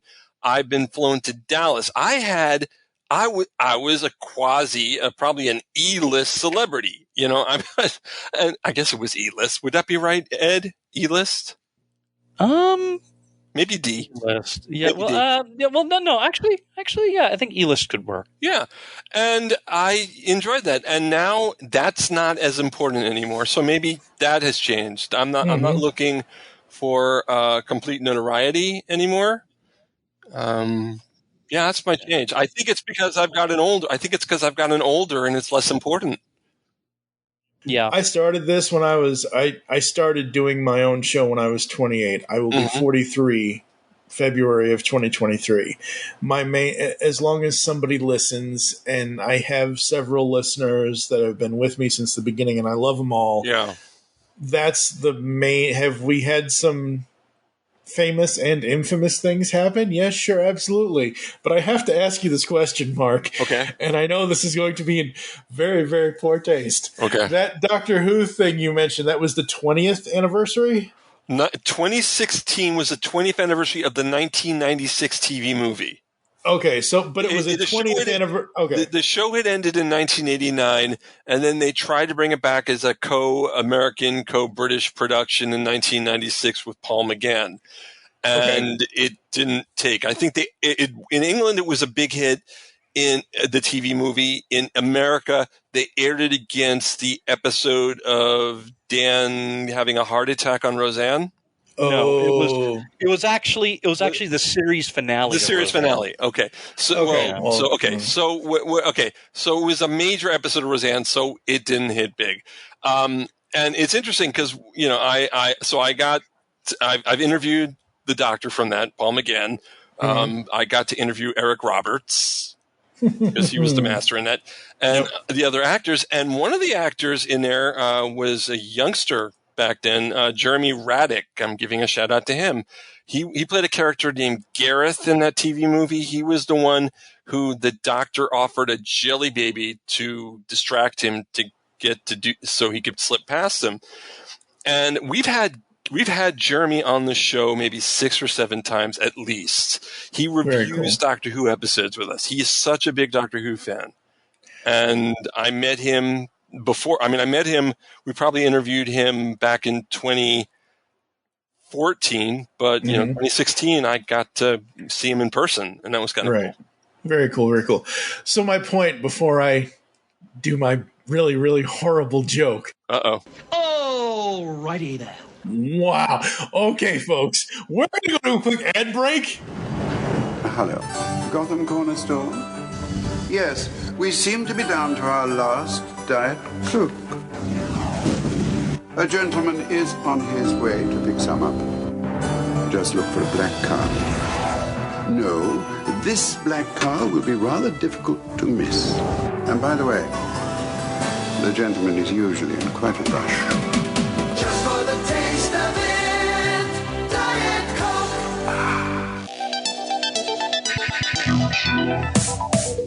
Like science fiction? Of course you do, or you wouldn't be listening to the Geekcast Radio Network. Well, the Mark Who 42's Universe podcast is an award-winning sci-fi radio show that's been around for over 10 years. We cover everything from Doctor Who to the MCU to pop culture and everything in between. A new show drops on Tuesday mornings on the GCRN website and all of the major podcast platforms. So listen to the Mark Who 42's Universe podcast from the universe and beyond. All right, we are back. We are only 9 questions in, folks. Can you believe it? Are you serious? We're 9 questions in? Out of 30, yep. Wow. We are going to be here till 2 a.m. Okay. Yes, we are. Well, I guess I'm going to take off work tomorrow. How many vacation days I got? Oh, Lord. Use an app for that. Don't call them. For podcast listenership, as a listener, what defines a good podcast to you? Fun, informative, and I do like celebrities on my show. I like interviews. Mm-hmm. But I also like trivia. I've got 3. Well, it's now 2 because one of them's no longer on. But there are a few trivia podcasts that I listen to, like when I can't sleep at night. Mm-hmm. All right, just wait, don't tell me, which is from NPR. Okay. I like Go Fact Yourself, which is Go Fact Yourself is a great show. They have like 2 celebrities on. And there are 3 rounds. There's the What's the Difference round, where they give you they list like 2 things, and you have to say what's the difference between them. Like what's the difference between at bat and okay, it doesn't matter. But but the point is two things that are very similar, but there's a difference, and you can't tell. Then they have the next round. Each guest gives 3 topics that they know about, and it can be anything from ballet to sex positions in porno from the 80s. And you give I'm serious, and you give those sections, and then they have one of those categories for you in questions to ask you. It's never about the porn. I don't know why, but it's never about the porn. Of course not. Why would it be? I don't know. And so you ask the questions, and one of the questions is like a 3-part answer, and then they have the celebrity or the celebrity behind that question, or some famous a scholar behind that question guesting onto it to surprise them and give the answers to it. And they interview this person for a while, and then they end with a 3-part question called the cluster fact. Okay. Great names. Go fact yourself in the cluster fact. Mm-hmm. Great titles. And so this is a question that only a true fan of those categories you gave would be able to answer. And it's a great show, and it's been on for a long time, many, many years. Very cool. So I listened to that, and and there was another show that I really liked, another trivia show, because like I said, trivia was my go-to on podcasts, called Ask Me Another. Have you ever heard of that? Mm-mm. It's no longer on, but Jonathan Colton. I think I've heard of his name, but he's a musician. He does comedy stuff. Okay. Yeah, he was actually the house band on the show. So you had Sophia Eisenberg asking questions, and there were celebrities on, not just regular people. And then you had music. Sometimes they had questions that he would take a song and change the lyrics in the song so that you would have to answer that question. And these are my favorite types of shows. Very cool. Very cool. What about you, Eduardo? To me, the fun quotient is a big part. I gotta know that the people that are doing the podcast are having fun doing it. Mm-hmm. And I mean, for real, having fun, not trying to fake it. Because, the informative part is cool, but, I want to know, but like, it's not a deal breaker. The big part is that you're enjoying what you do. Mm-hmm. No, and it's got a point. But I mean, when I listen to trivia, I learn something, and I like to learn something from whatever I'm doing. And you learn a piece of knowledge that you never need for the rest of your life, or you could learn something that when you're in a trivia contest trying to win $50 bar tab, you have the answer. And that's happened. That's happened thanks to these shows. Well, I think my thing, I just read tons of trivia and I watch YouTube videos that can come up with some stuff. So it's like, I don't, if a podcast does give me some, if they do give me something to work with, it's like, great. If not, okay. I mean, unfortunate, but I'm not going to curl up in a ball and go, nothing, my brain weeps. And Wait, Don't Tell Me is like the comedy in there. It's kind of like news-based comedy at times, kind of like Colbert. So I get my Colbert, but on a podcast. I mean, I guess I could listen to the Colbert podcast, but I don't because I watch him on TV. Yeah. So what's the point of listening again? Yeah. Oh, ouch. I think no, I like watching because when you're listening to the podcast, you don't get the visuals that he does on the show. So that's where I like the visual more than the just the sound. It's funny you should bring that out because I listened to, like I said, I listened to Hollywood Babylon, and I have seen like actual video recordings. Yeah, don't they do that on YouTube? They have a video cast. Yeah, I've seen it, and it's like, okay, they are.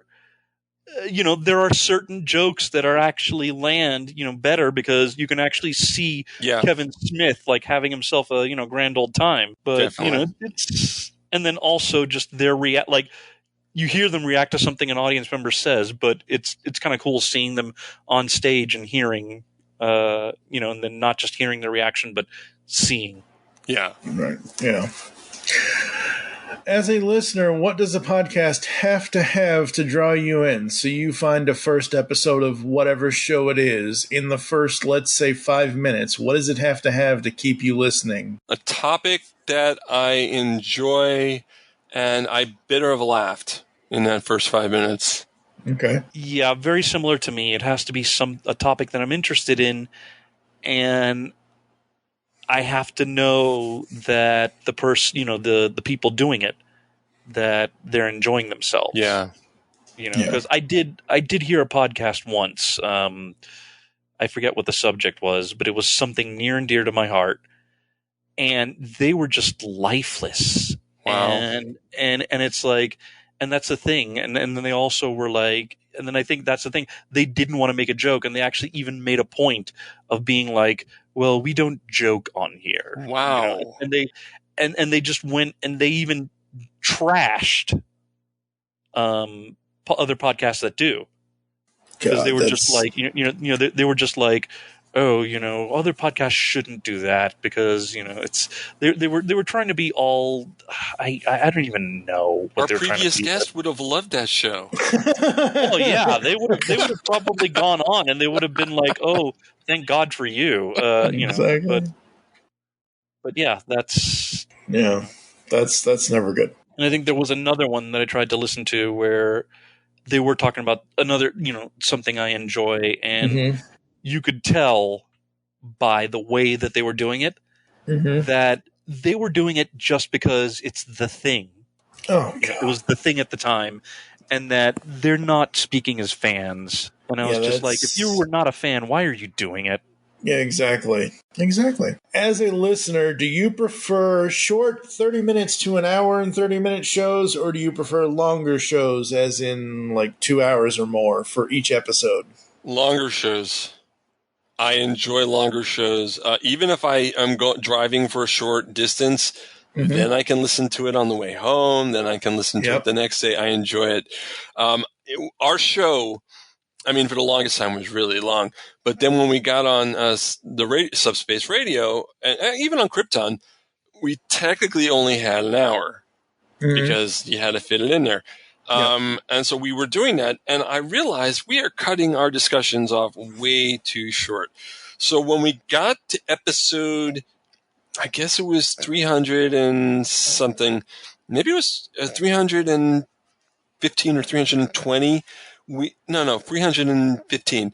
We started doing an extended version of the show. So you have an hour on Subspace Radio Network. I think I was one that championed that. Yeah, and you were correct. You were 100% correct, and I'm glad we did it because we do have the time to talk. And if you're listening, we always do. If you're listening on Subspace Radio and you want to hear more, go to, and that way we get our podcast ratings to go up as well. So it's, I don't know. But no, I love longer podcasts. There's one I listen to, and I'll get to it later. But yeah, I just love long podcasts. Yeah. For me, I would say it depends. It all depends because, certain, it depends on what you're trying to do with your podcast. Right. Because, usually I like it when it's about an hour or so. Yeah. About an hour or so, maybe 90 minutes, 2 hours or more. Like I said, it just all depends. Yeah, the longer podcasts are usually like, if you're gonna do a triple shot reviewing all 3 of the John Wick films, or if you're gonna do a double shot where you review 2 movies, let's just say each movie is on average 2 hours, and I know the times vary, but okay, so you're going to dedicate 1 hour to one movie and another hour to another movie. That's fine, whatever. Unless you're doing Avatar, in which case, who would want to do tell your that? family you miss them. Yeah. Well, Tell your family you miss them. we usually review on TV wise a season. So Yeah. how do you review a season in 53 minutes? You don't. So you have 53 minutes to get into the part of the meat of it, and then you have the extra time for all the cool and fun things that you purposely didn't put in so that you had more. But I mean, there are things you need to say, and you can't do it in 53 minutes. I can't. Okay, so since you brought that up, when you guys are reviewing Doctor Who episodes, what is your format for getting it done? That's a good question. I don't think we ever had like a form. I know that. I mean, I watch it and I take notes, and then I spawn conversation with the rest of the team, and we discuss it. Yeah, I would say that's probably. Yeah, I think that's probably what we do. We try to come up with points of discussion. What I'm not a fan of is if you try and give like a synopsis, because if you want a synopsis, go to IMDb or go to Wikipedia or go to the TARDIS wiki. We used to do it when we used to review on the old show. Trish would come up with only a 1 or 2 sentence synopsis, but she still did it. So, but we kind of abandoned that because I think we did. I think it was actually after a convention. Because we had a panel and there was a lot of stuff we didn't get to talk about because we were trying too hard to go, point by point on episodes. And we didn't have the time. So we're like, okay, let's just abandon that because, it takes up too much time. And it was a good thing to do because if you're discussing the show, you're going to end up talking about the plot anyway. You don't need to sum it up at the beginning and then talk about it. While you're talking about it, you're going to mention it. Yeah. I mean, we used to do normally most of the for television film review episodes. I have currently in front of me a 5-point thing where like point 1 is just the facts. Either just the facts is a pre-recorded segment where it's like it's directed by this person, it's starring this person, whatever.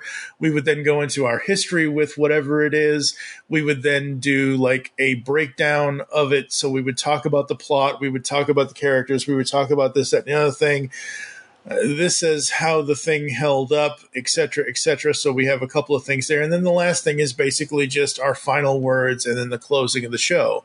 Right. So, and that's kind of how I've done it for the longest time, but it just depends on... Yeah, so you take real-world situations. You give the director and you talk about its place and how it's doing. We bring it up and we talk about it, but we don't distinctly give a real world. We talk about the show and what happened and how it happened and why it happened. And yes, if the writer had something to do with it, we will badmouth or praise the writer. But we don't say, like, Chris Chibnall wrote this episode and it was directed by this person and it's got a rating of this. I don't do that. No, what I was saying right there is specifically for films, not television. Yeah, right. Television is like... For TV, we're usually doing stuff like, okay, this is the cast. Like we do season, like we're doing a Boy Meets World and Girl Meets World show called Podcaster Meets World. So we've been doing that for a while, off and on since 2016. But and we will just break down our thoughts on each episode of the season, briefly or whatever, what the highlight was or the low. But we don't ever really like I said, we mention who's starring in it or who's whatever, or if there are guest stars, but it's like we don't dwell on the information. We give our opinion. But what I'm saying is like the formatting of how you want the show to, like the general gist of a guideline, I guess is what I'm trying to get at. Well, we're very loose. I keep it loose, and I try to have fun with it. Absolutely. Yes, and like I said, I like information. You're getting information, even though we're being loose. It's just we don't like the strict structure. Now, when we have an interview, I have questions prepared up to a zoo, and I'm ready to go. Oh yeah, no. You know what? I have stuff prepared, but also I always this is one of the great things about the performing background is I have stuff prepared, but I also realize there's going to be, it's not going to follow the exact pattern. Stuff is going to go astray. By the wayside, yeah. Yeah. So, it's the kind of thing like just know that that's, be prepared, but know that there's a chance that, your guidelines will fall apart. And it's exactly right, and that's what I do as well. I mean, I write down maybe 30 questions, and I skip around. I throw out the questions entirely if they're bringing up a point, and I get into a conversation with them. I remember we were doing a show promoting. We have a promotional a group of a comic company called the 77 Publications in England. They do a lot of Kickstarter campaigns, but they're great, and their stuff is great. And I remember we had Steve McManus. Do you know who Steve McManus is? I think editor of 2000 AD back in the 80s. Okay. So we had him and some other people on, and while we're supposed to be promoting the thing, and in the first half-hour segment, we are talking about nothing to do with what I had prepared. We are talking about the weather, and they're like, there was like a hurricane, so they're asking questions, and we're talking about when they were in America, when we were there, and it just had nothing to do with the topic, and it was the best. It was the fun. It was the most fun that I had during an interview, and I've had some great interviews, but we were just playing around, and it was just amazing. Yeah, absolutely. So you have a strict structure, but you totally can bounce off and go on like I said, like crazy. Absolutely. It's just a guideline. Yeah, like look at what we've done so far. I'm about to ask you all the see, I can't even talk anymore. 13th question. No, the 12th question actually, but 12 to 30 ain't bad, I guess. But and we're almost 2 hours in, and that's fine. This is why I created this format when I originally started this back over on the Pull Bag, which is our comic book show that I do. So I have comic questions for, whatever. And if the conversation goes with places and whatever else, it goes. And then that's the way it is. And And actually, sometimes you can even get lucky and like a question you want to ask gets answered elsewhere. And you're like, oh, I don't have to ask this question anymore. The question I'm about to ask you as you're answering it before I ask, I didn't show you this list. How did you answer that before I even got a chance to ask it? But it is what it is. And it's very awesome. I'm just saying that in the preparation of whatever show it is, I need something because I'm a very visual, I need to be able to do my intro, I need to be able to do my outro, and then I need to have something in the middle showing me a roadmap. Yeah. So, and a roadmap, like Robert Frost always says, two roads in a wood diverge, whatever the hell. He says something. He says something. What the hell he said. All right. He said something, and English teachers everywhere are like, you're going to read this and you're going to think it's awesome. Hey, it was okay. And it's like, if I think it's awesome, I'm getting a good grade, right? Well, yes. Okay, it is so cool. It's awesome. Everything is awesome. Oh no! Please don't do that. I didn't say I was going to sing. It stops me from singing all the time. It's really bad. I mean, if you're going to sing, this is why we don't. This is and I this stop is why we don't have nice things. Well, no, this is why we don't have people suing because of sonic warfare. Oh, Lord. As a listener, do you start at the beginning of a podcast, the most recent episode, or do you jump around? Okay. Well, this is real easy, and I actually have notes on this because I was prepared for this question. There's a show that I listen to called From Crisis to Crisis, a Superman podcast. Mm-hmm. It started back, I think, in 2009, and it basically is reviewing every story in the Superman saga from the John Byrne reboot to Final Crisis. So from Crisis on Yeah, Infinite Earth, The Final Crisis. It was supposed to be a 5-year journey, and they're still not done with it. But anyway, so I started listening to it last year. And what did I do? I started with episode 1. Mm-hmm. And I am following it in order. I think I'm on episode 74. The episodes up until 74 get to be like sometimes 3 hours long. Again, why I like long shows. Right. And I read the comics before I have all the comics, so I read them before they review them. So I'm at like Death of Superman. They're at Armageddon 2001. So there's but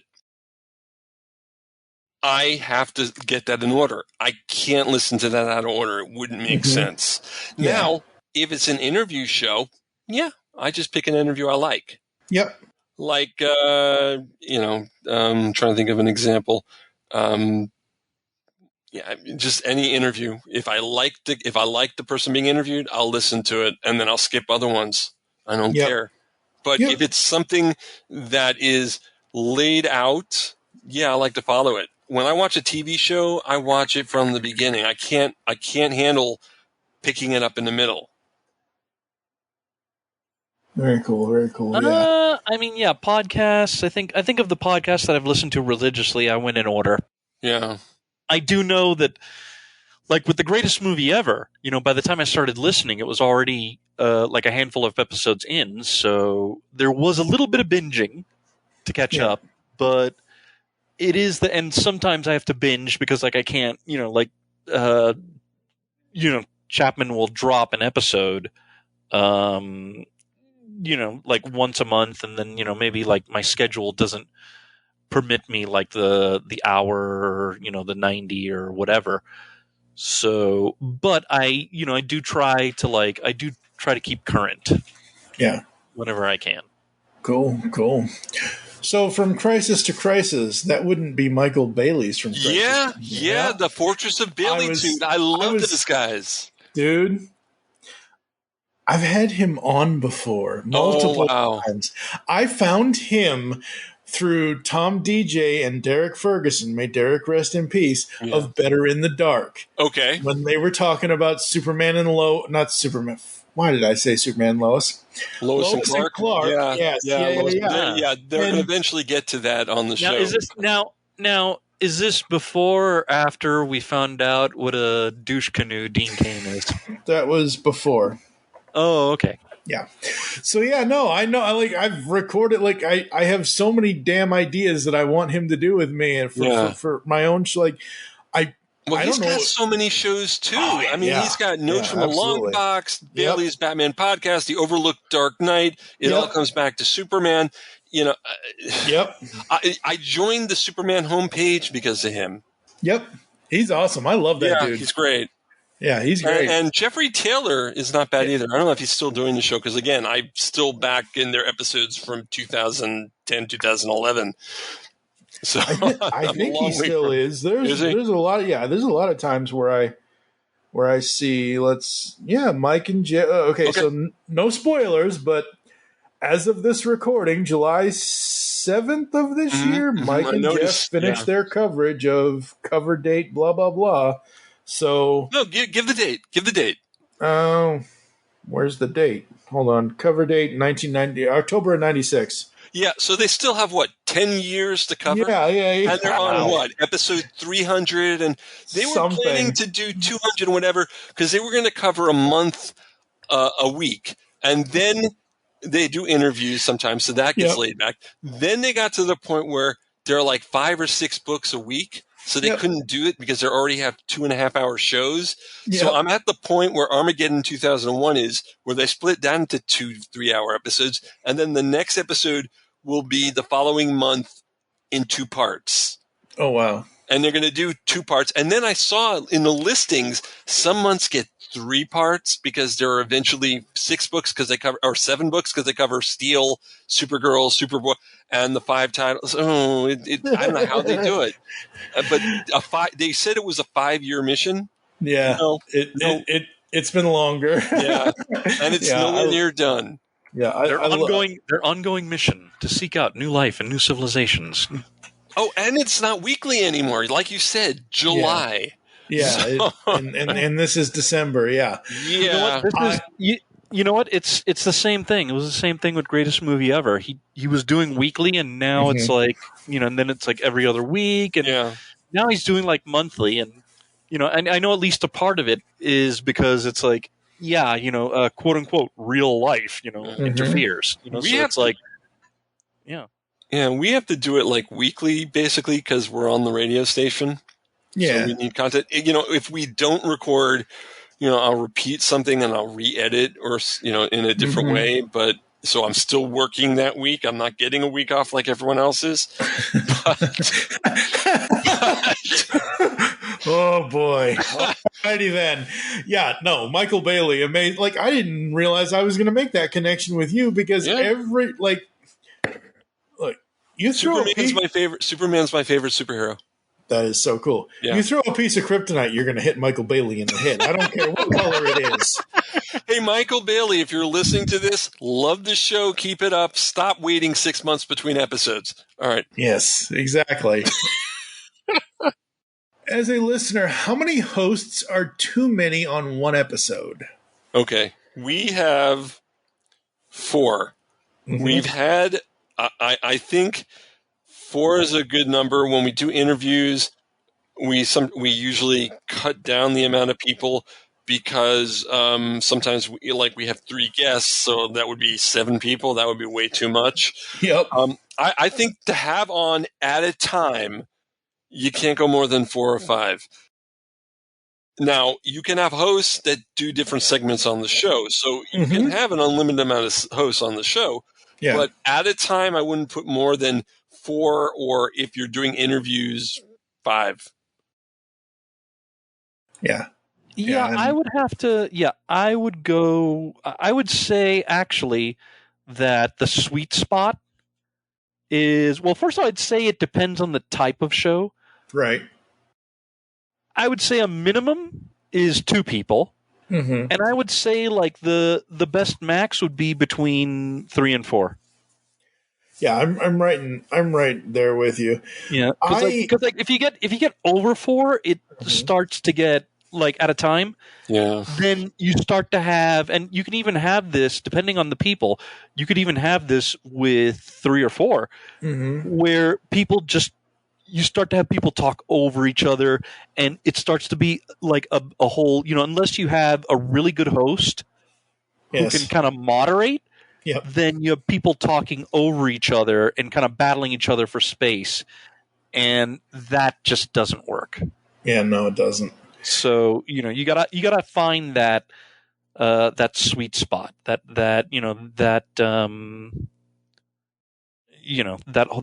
place where you can be like, oh, okay, I can Now, I think Michael Bailey and Jeffrey Taylor are perfect, and 2 is enough on that show. Absolutely. I think that's perfect. Yeah, just like GME, the greatest movie ever. It's usually him and one other person, and it's perfect, especially because he's really good at, he's really good at finding the perfect, when he picks a movie, he's perfect at finding the person to go with, that can complement. And actually, it's really fun because some of his best shows, his co-host has been his mother or his sister. Because, if you think the banter that Mark and I are doing right now, if you think that's something, you should hear him, you should hear like him and his sister. It's hilarious. Yeah. It's one of the best things I've ever heard. It's just so freaking funny. Yeah. The reason I say 4 is because then if you're having a discussion on a topic, you've got basically every side covered. So it's a good discussion. When you're at a party, how many people are talking at the same time? And I like to show it's a party. It's fun. Yeah, although I'll say this, that the only thing about your party analogy is that at a party, you will have multiple conversations going on. And, That is there are true. a lot of parties where what happens is you have the little groups and cliques talking about things. Now, That's true. you may have a person who can go back and forth between, but at the party you will have you'll have multiple conversations. So it's the kind of thing I would say that I don't know if the party analogy would work. I withdraw my analogy, Ed. You're right. Okay, all right. When do you stop listening to a podcast altogether? What signifies that moment where you're just completely done with whatever show that is? You mean like jumping the shark? Okay. Arthur Fonzarelli going over the shark? No, I got it. Okay. Crazy thing is, I used to be on a network where I had a show called Jumping the Shark. So, Okay. yeah. When do I jump? I guess just when I'm tired of it. I have no real reason. I don't think I'm ever going to get tired of From Crisis to Crisis because I'm just enjoying it too much. And like I said, I'm reading the comics again along with it. So I'm reliving, my youth. Well, not really my youth, the 80s. I'm already an adult in my night. All right. But, yeah. But no, I mean, when the show, we're talking about fun. When the show isn't fun, what's the point? And if everyone leaves a show, if you start losing hosts and they don't get someone else on the show who can not replace them, but not replace them in terms of you need someone to fill the shoes. I guess I'm talking about to fill the shoes. We've been lucky on our show. We've had 12 people over the years, maybe. That's about right, 12. And I think every iteration has worked at the time. And I think our show now with Ed, Zion, Vicky, and myself is a great show. And I really do. But the show was really good with Iggy and Ed and some other people that were on it. It's fun. I like to make sure, as long as, like we were saying before, as long as the hosts are having fun and expressing themselves and they're having and make me have fun, I stick with the show. I don't quit. Like I did with some of the CW shows. Ouch. If it, I've only had to drop a podcast once, and to be honest, it was not a lot of it is just time. That's a good point. It's just about time because for example, the What's in Your Mind guys, you were having 3-hour podcasts, and it's if you're busy, it's finding that 3 hours to to be able to do that, because it's I can't, and sometimes, okay, maybe you chop it up into little digestible bits, but other times it's just, I cannot take 3 hours to listen to a podcast. You have a good point. And also with time, I'm a big Finnish fan. I listen to the audio plays. They do Doctor Who, they do Blake 7, they do Zephyr and Steel, they do Space 1999 now, some of the Jerry Anderson shows like UFO and Terrahawks and things. And I listen to those a lot too in my car. So I have to split my time between Big Finish and podcasts. So I probably listen to less podcasts than I did before. And some of it, like it says, is time. I should have said that before, time. But I don't give up on them. I'll come back to them and listen to them. The only one I'm specifically listening to consistently right now is Crisis to Crisis.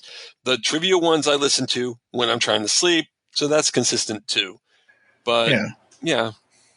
Very cool. Very cool. All right. As podcast producers, you just mentioned this, Mark, but as a producer, do you find yourself listening to podcasts less and less? I don't think it's because of that. No. Okay. I like the Doctor Who podcast. I purposely now I don't listen to them because I don't want to be influenced by what they're saying. I don't want to hear a review and then have to do my review because I don't want to steal their stuff, and B don't want to change my opinion completely because of what they said when I had a valid opinion in the first place. Right. Yeah, I don't think I ever listened to stuff that I'm going to be discussing on my own. I mean, I listen to things, but I have very differing opinion. Like, I listen to several different Transformers podcasts, and we have a show called All Things Transformers where we react to the news and other things and whatever else. Actually, it's funny you mentioned that you don't like the Michael Bay films. Over on All Things Transformers, we are actually in the winter of Bayhem here in 2022. We are going through all 6 films. We are starting with Bumblebee because it's the best one, and we are ending on The Last Night because it's the worst one. Good luck with that. Yeah, I know, right? Listeners will drop off by episode 3. No. Listeners will drop off by Revenge of the Fallen is worse than Dark of the Moon. Anyway, that's a whole other discussion. We'll be here for another 4 hours. It's 5 a.m. the next day, folks. Bye. All right. Eduardo. This is a 2-part episode, folks. I'm glad you're still listening next week. Yeah, right.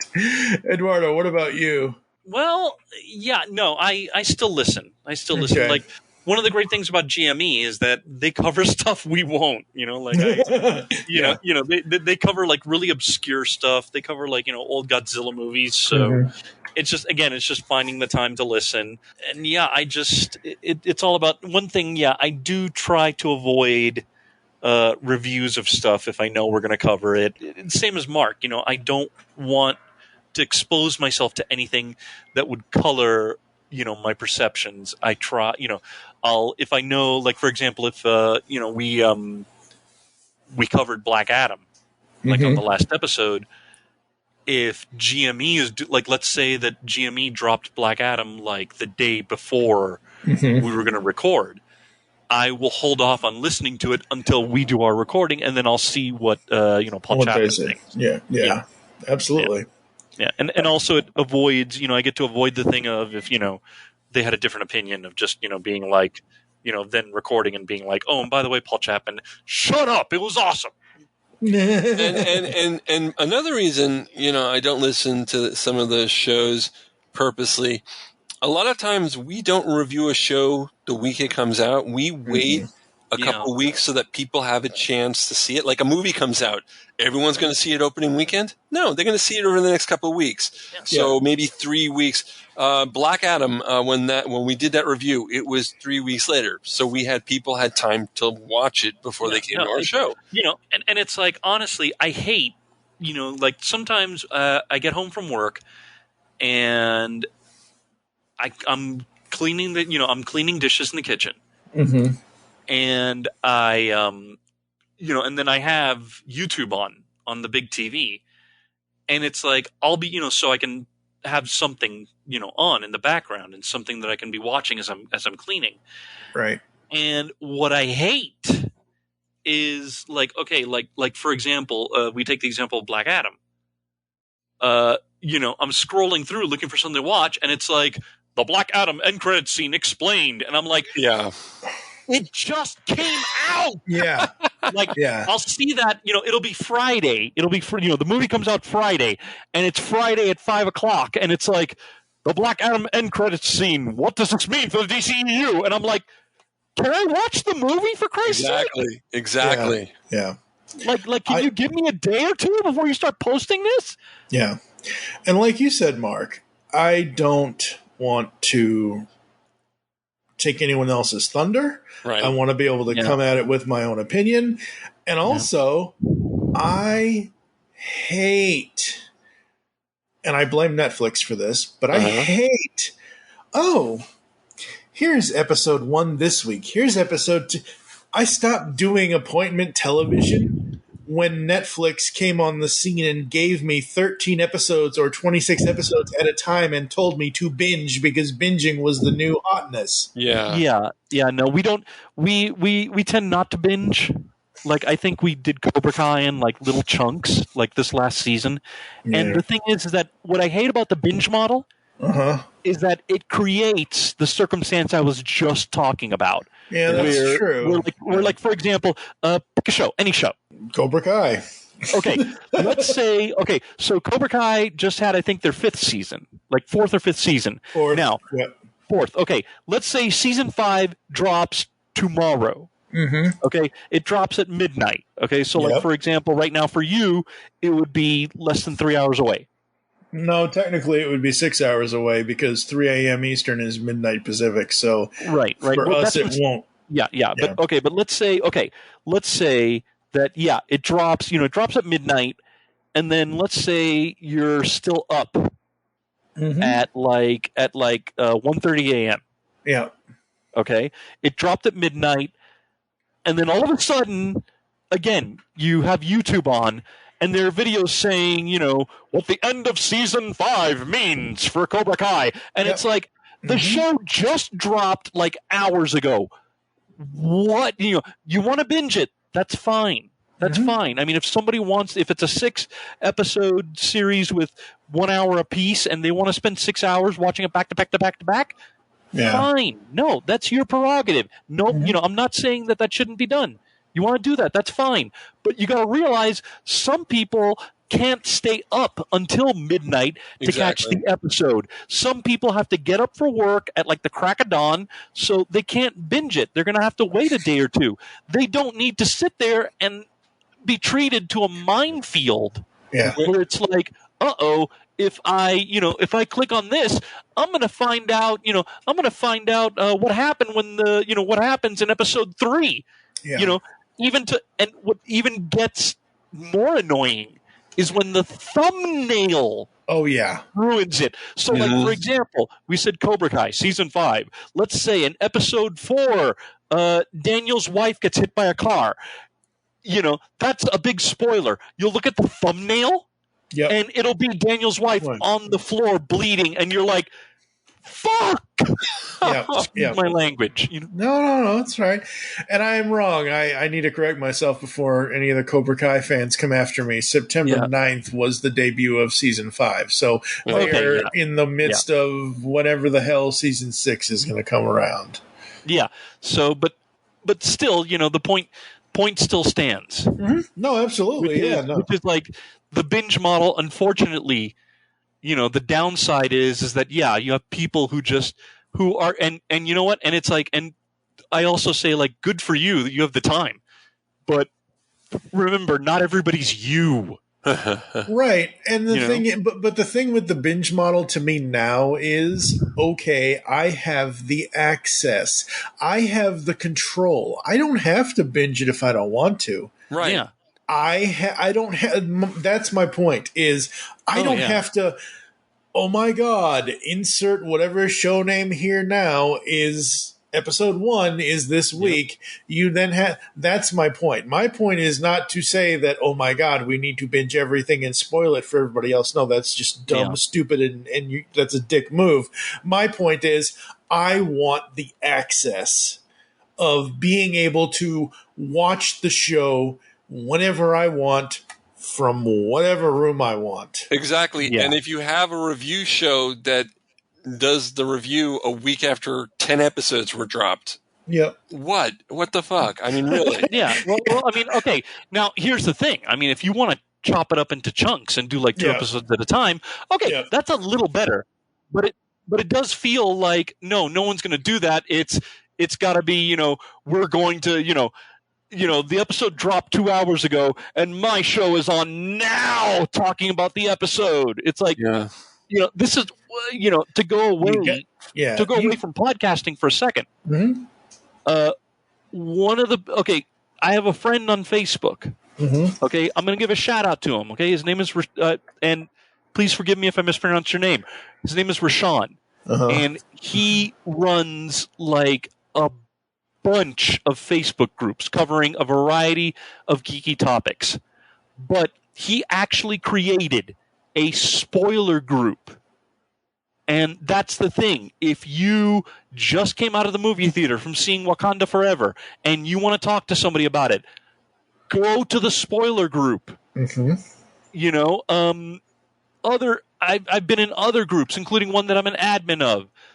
I'm an admin of the Great Basin Geeks. Okay, we have a Facebook group, and again, we have like a moratorium on spoilers. It's like, I think, at least 2 weeks to a month. Right. So, whatever your thoughts are, like, for example, Wakanda Forever, whatever your thoughts are on Wakanda Forever, you go to the GBG spoiler group or you have to wait. Yeah. Okay, give everybody else a chance. Give everybody else a chance. And even also, when you're throwing in your comment, try to give enough space so that if for whatever reason your comment shows up, it's not glaringly there going, holy cow, Vader's Luke's father, or it's the sled, or, or Kevin Spacey is Kaiser Soze. What? See, that's the thing that Zuckerberg needs to be working on to be more meta with his Facebook is he needs to find a way for us to add spoiler tags to comments, because I am in several Discord groups where Discord has spoiler tags where as long as you're writing within that tag, no one will see it unless they click on it. So that way you don't get yourself in trouble. You know what? It's just like, for example, and hey, what actually does better than Facebook at this? Freaking Reddit. Yeah. Reddit. You go to a Reddit thread and it will say, this contains spoilers. If you want to read this, click here. Yep. Like that, it covers it and it tells you, you click on this, you cannot bitch and moan. Mm-hmm. You click on this, you are going to get spoiled. Yep. And that's the thing. Like for me, I keep up on some of the news of the things that I'm interested in for podcasting purposes and for other purposes, but I don't if I need to be, let's just say I don't have a subscription to whatever service it is that perfect example is anything that Apple TV does, because I am not an Apple user. Right. Okay? If we are doing a podcast about a show that was on Apple TV that I have never seen, that I have no interest in seeing or whatever else, but yet I still want to know about it, so I'll read the Wikipedia article, or I'll like you're saying, Eduardo, I will read spoilers if I need to read. But this whole thing of, oh my God, just stop trying to look. I am very proud of this, and I'm only saying this because it's timely and whatever, and we're discussing this. I have a 5th place ribbon in my hand from 1987 when I was in 2nd grade, and I have cerebral palsy. This was for the long jump. I don't ever remember as a 2nd grader being able to do the damn long jump. But it's 5th place is essentially, hey, here's your participation award. Yeah. And my whole point of even saying this thing with this ribbon right now is that stop trying to race to be first, to spoil it for everybody else. Spoilers don't affect me. Spoilers don't affect me personally, because I'm going to seek out whatever it is, and I'm either going to read a Wikipedia article or Reddit article, or I'm going to watch the dang show. But I mentioned recently in a podcast I just edited and had a month or so ago, where I was like, because this actually happened to me with a person I don't even talk to anymore. We were friends and now we're not, and that's fine. But when Daredevil came out originally on Netflix, there was it season 1 or I don't know. It was like season 2, episode 3 or something. It was a Daredevil versus somebody in a stairway.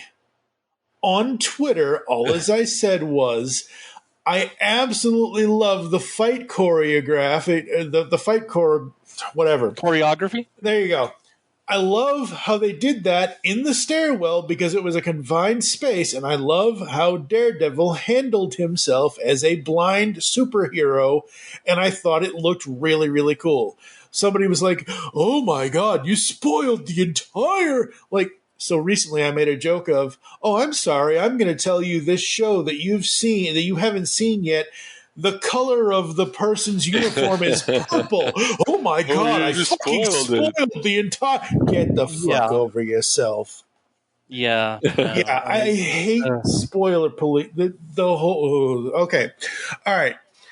Let's see. So we've kind of talked about this before.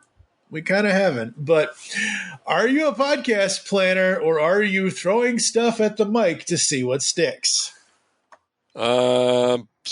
Sometimes one, sometimes the other. Yep, pretty much. Yep. Yeah, pretty much. I mean but that's the nature. That's the nature of it. Mm-hmm. You gotta, you got to, Pivoting just ain't for couches, folks. Yep.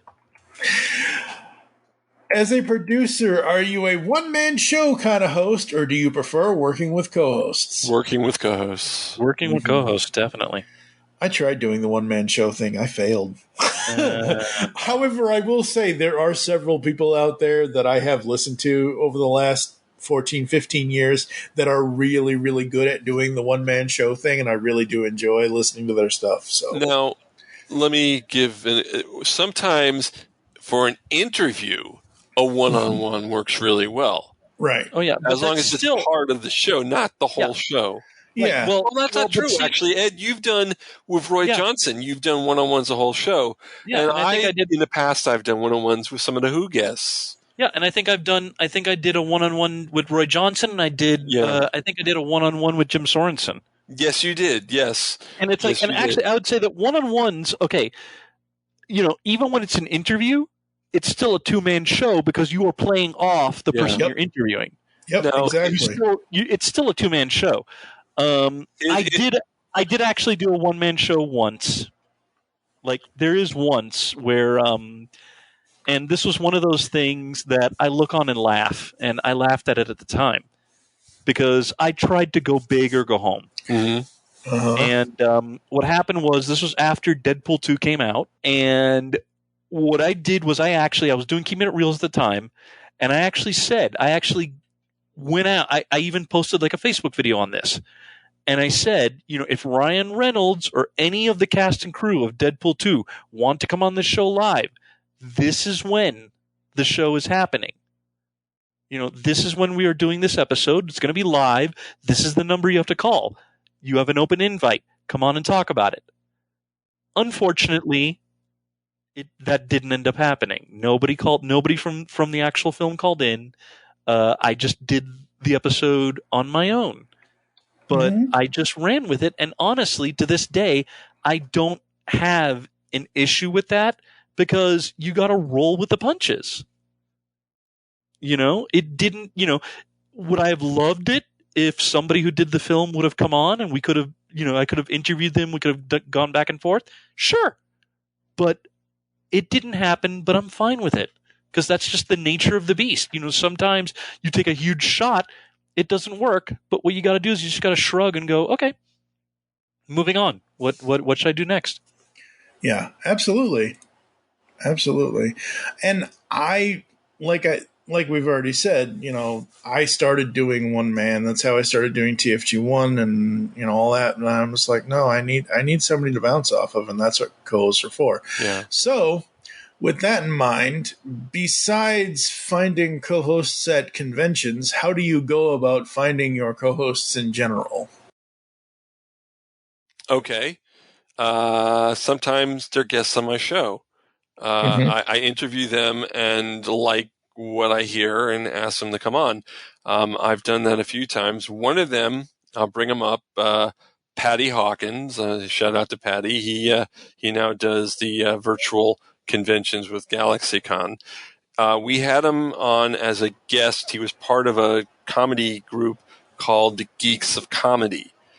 And we interviewed him, and I liked his knowledge. I liked his personality, so I asked him to come on, and he stayed on for like 100 episodes, so that was cool. Very cool, very cool. What about you, Eduardo? Well, that would be all Mark, because I don't think I've ever been in that position where I had to... Very cool. As a producer, do you feel like you need a mixing board and all the fancy stuff that would essentially be found at a radio station, or are you good with a great microphone and headphone setup? The latter. Yeah. All that fancy stuff is just too much for me. Yeah, to be honest, working in a radio station would be something I'd like to do, but it is easier with just your computer and the microphone and stuff. And if I'm correct now, at radio stations, it's so automated that it's not, the big setups are not there anymore. I mean, there are some that still have but it's them. not as crazy as it used to be. No, that's true. Yeah. As a producer, how much time do you put in the editing of the show? That's all you, Mark. That is all you. I don't do any of it. I think I answered that before. For 5 years, I spent 11 or 12 hours per hour. Yeah. Now I basically make sure there's no profanity, make sure that there's no crazy cross-talking, take out when there's a major error, and then let it go as if it's a live show. Yeah, very cool, very cool. As a producer, do you prefer in-person recordings or over-the-internet recordings via Skype, etc.? We have been doing it over people in Nevada and here and Orlando. Nevada. You're right. I'm sorry. Say it again. Nevadians. Say it again. Say it again. Nevadians. Nevada? It's Nevada. Nevada. That's right. I'm from New York. Right. It's that's Nevada. Right. Exactly. Right. So we had. Okay, let me take this again. So we have people in Nevada. We have people in Orlando. I'm in South Florida. We've had people all around. And then when we do interviews, we interview people in England and Los Angeles.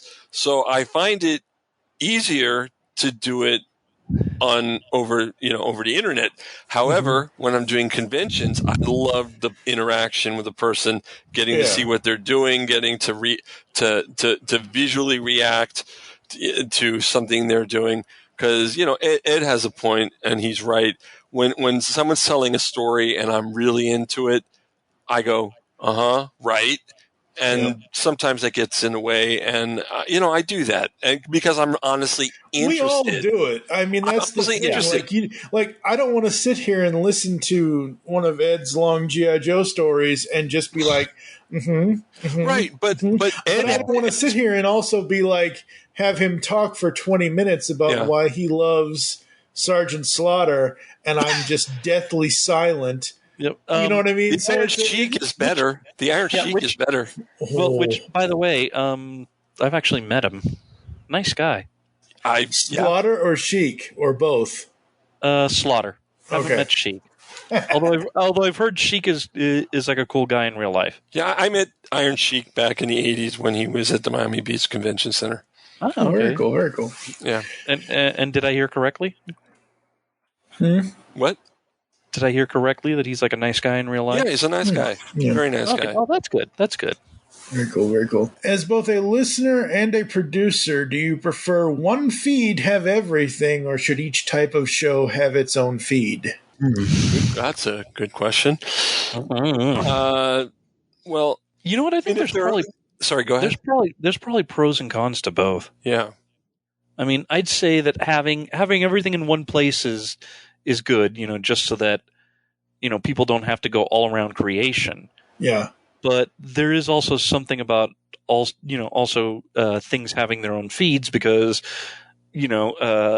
life is a great big circus of stuff happens. Mm-hmm. And, you kind of, it's good to know that, this feed isn't working, this feed's working. Yeah. Yeah, I mean, this question is it's actually for me more than anybody else, because I, as a listener, if I am listening to your show that is, let's just say, a general geek show that you talk about multiple things on multiple different episodes, fine, I understand that. That's great. But I do not want let's just say, Transformers podcast to also have Voltron episodes and Mask episodes and He-Man episodes. Each of those specific cartoons should be, if they're a review show, should be their own feed for their own specific... Yes, we all love those various things, but we don't all want them all on one feed. Okay. At least I personally don't. I have an answer now. Okay. Now you bring it up. During our interview years, we did do Doctor Who guests, but we also covered, and we were a Doctor Who show, so of course we have Doctor Who guests. Right. But I'm pretty sure Bruce Boxleitner was never on Doctor Who. I'm pretty sure, Chase Masterson is in Big Finish now, but when she was on DS9, she wasn't. Gigi Edgley, John St. John, the voice of Duke Nukem, was on. So we had other genres intruding into Doctor Who. Yeah, But it wasn't. It wasn't an intrusion. It was fun. It was. Don't forget, also we had Michael Winslow. We had Michael. Oh my God, the Michael Winslow show was amazing. That was a blast. Oh, how many sound effects did he do? 50 billion. He actually, because we usually when we have a guest, we have them record, "Hi, this is so-and-so. You're listening to Mark Who 42. He did 3 different versions of them with different sound effects on each one, including, you're listening to insert podcast here. That's amazing. That is amazing. Oh, Michael Winslow that was amazing. We had people from Red Dwarf. We had people, Inspector Spacetime, So did they talk? Cindy Morgan, Lacey Enderall. Yep.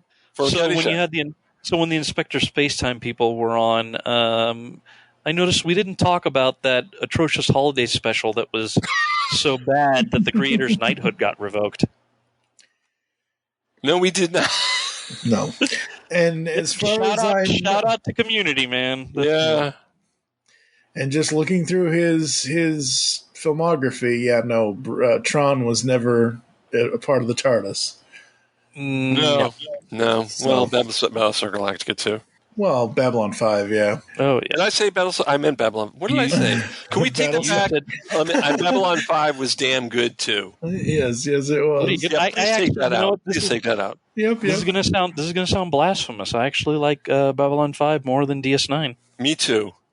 In fact, I didn't watch DS9. Oh, okay. Great. So no, but Mark, thank you, because now I know that if I end up going to sci-fi hell for that, I got a roommate, man. Okay, cool. When Babylon 5 came out, I knew of this. It was basically the DS9 kind of stole the idea from B5, so I was kind of against it, and I didn't watch DS9 until it got on. Maybe I watched a few episodes, and the rest of it I watched when it got on Netflix. Yeah, I watched, and I like it. I like DS9. Yeah, I kind of watched both almost simultaneously. Yeah, but B5 I watch religiously. Yeah, I think there are times I've actually just for giggles I've actually spent the entire day talking like Kosh. Oh wow! Alrighty then. How do you use social media to promote your podcast? Facebook, Instagram, Twitter. I used to use Tumblr. I'm probably going to go back on Tumblr and leave Twitter, possibly, maybe, because I'm still having problems with Twitter. No, don't want to get into it. Yeah. Yeah, no, Twitter. No politics on this show. Yep, Twitter and Facebook. Yeah. It's all about cologne that you just can't stand the smell of. MySpace. Oh God! All right. What is your favorite? This is going to be a stupid question for you guys, but what is your favorite topic to discuss on a podcast? Doctor Who. Yeah. You know what? Just depends on the day. Some days it's Doctor Who, other days it's the MCU, and other times. I mean, hell, I one of the ideas that percolated in my head is doing an entire episode. Like, this was around Halloween. Mm-hmm. I thought, let's do an entire episode on the revolving door of death. Boy, that sounds like fun. Just about how how many times has character died in comics, and it's like, that's it, they're gone forever. And then wait a couple of years, and it's like the exciting return of. In this new number 1 from this rebooted universe. Oh, wait, sorry. Universal reboot, or it's just, you thought I was dead, but I actually used an escape capsule. Yeah, but how small was the escape capsule? See, because I stole Pym particles. It's like, yes, I was hiding in the inside of Batman's cowl. No, you weren't. Yep, and then, to which, of course, then it's like, so that explains why my scalp was itching. And then they reproduce a panel, and it's like, see, Batman was scratching his head. See, look, proof. It's like, okay, if you say so. Whatever you say. Yeah, there aren't many bat gags that that can be pulled off anymore that aren't original. I think the last original Bat gag I found was when Batman in Justice League Unlimited or Justice League had thrown a Batarang at one of the Hawk people, and it just started beeping, and the Hawk person was like, "What do you think this is going to do?" Batman, in his infinite voice and wisdom, which I cannot do, may the man rest in peace, just wait for it. And then all of a sudden, behind Kevin Conroy Batman, you see all these bats coming out from the Batcave to attack the Hawk person. It's hilarious. It's awesome. Yep. Just wait. Mm-hmm. Yeah. What is advice you would give to new and veteran podcasters in the art of podcasting? Don't read Podcasting for Dummies. It's for dummies. Yeah, I would just say, you know what, dude?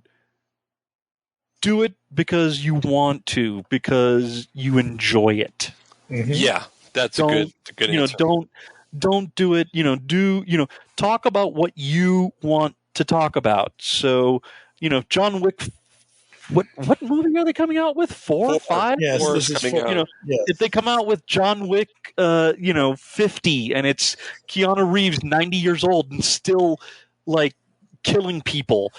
If you don't want to talk about it, you don't have to talk about it. How old is he right now?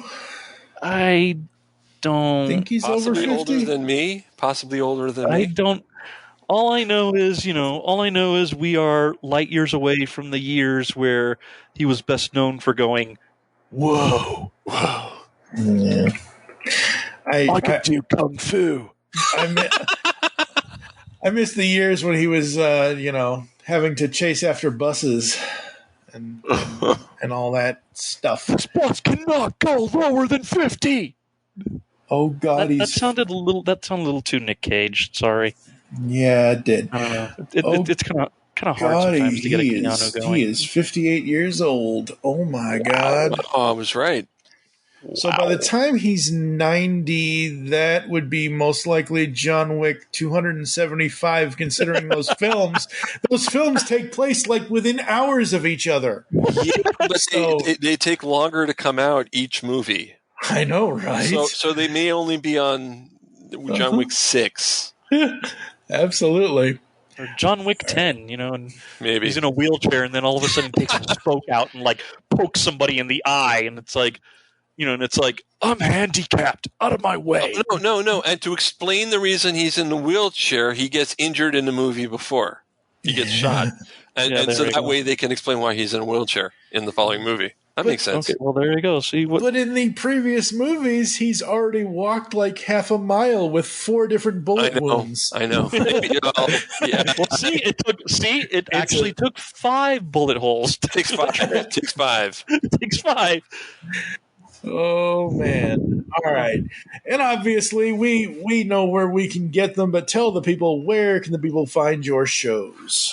You can find us on the Subspace Radio Network every week, Monday nights at 8 o'clock Eastern and 4 other times throughout the week at www.subspace.radio. You can go to our website for the extended show, markhu42.com.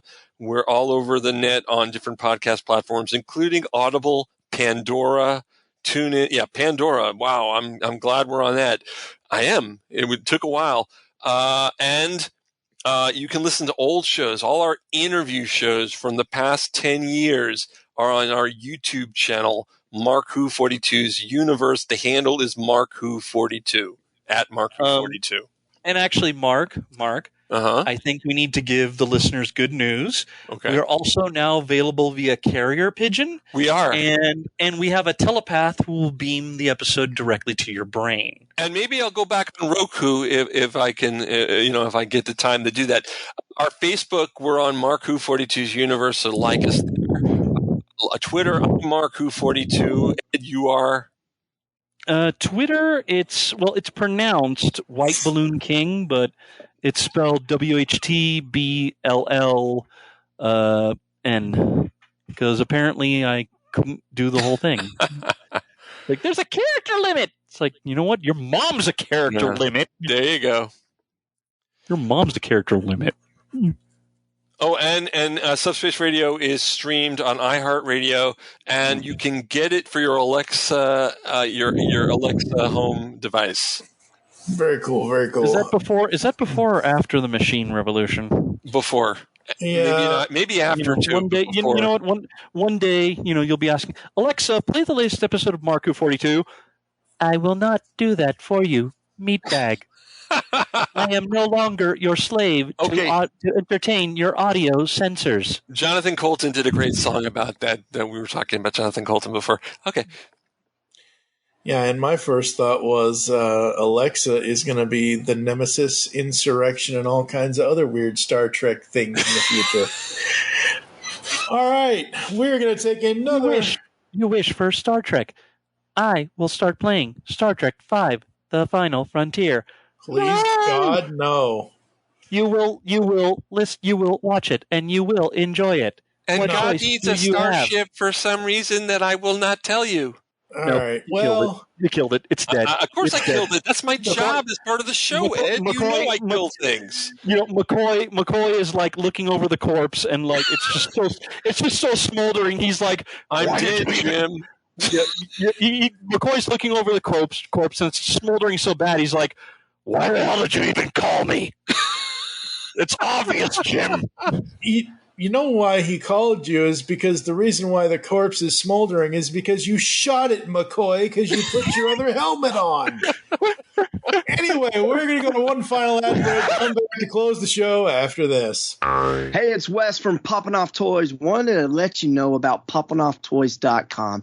We can be your number one source for Funko collectible figures to add to your ever-growing collection. If you're in Nashville, Tennessee, we actually have a retail store that you can come by, 5916 Charlotte Pike. And for the rest of us, poppinofftoys.com is always open, and you can check us out on Facebook, Twitter, Instagram, and even TikTok. And the name is just simply Poppin' Off Toys.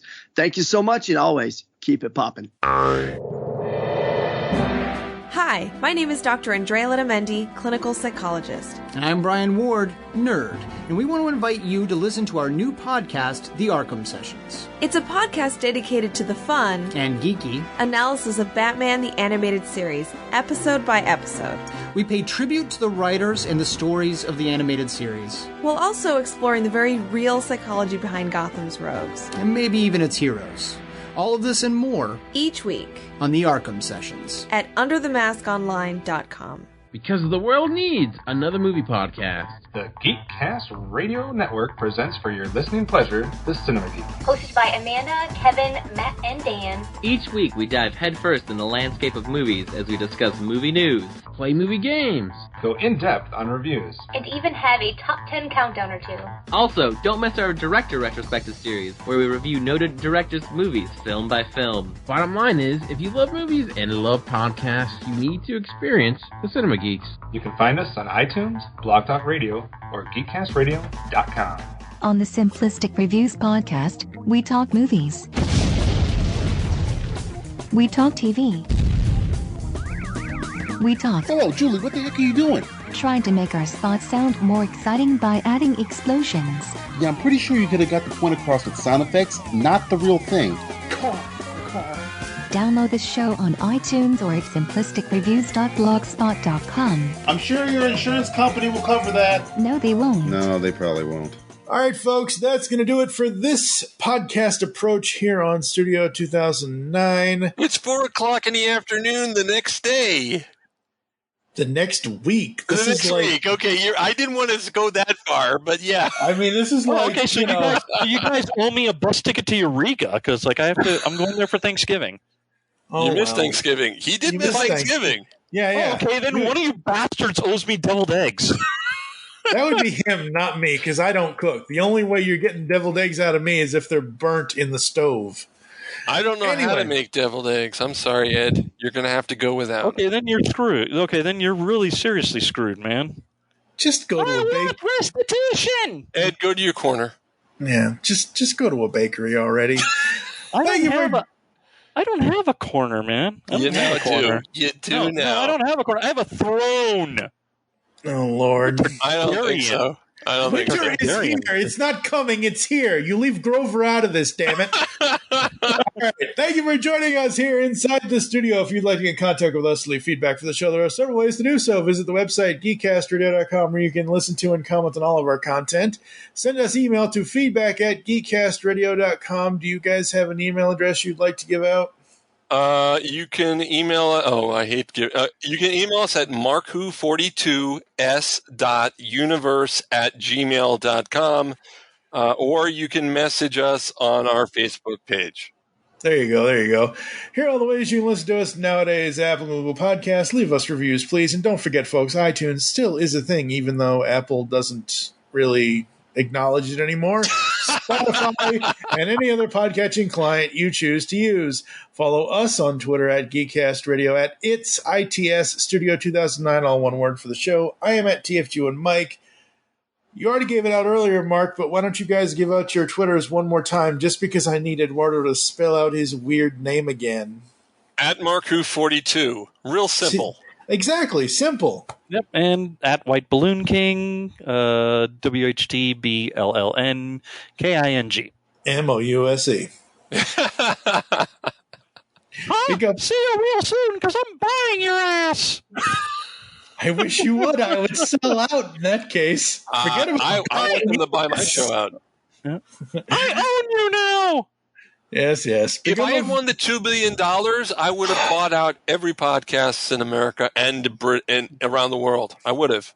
Sadly, you were living in the wrong state for that. You had to, come live in Florida. Oh, wait, no, I was living in Florida. That's not where it was. That's the old California slogan that basically told people, don't live in California, come live in Florida. Anyway, become a fan on Facebook. Go to facebook.com/Geekcast Radio Network. You can also check out Studio 2009 Podcast over there, as well as Mark Who 42's Universe. Next time, I don't know. I think we might just have to delve deep into the Schumacher verse and take on Fat nipples. Forever his nipples, apparently. For now, I am TFG and Mike with Mark Baumgarten and Eduardo and Freire. You'll hear us back in the studio soon.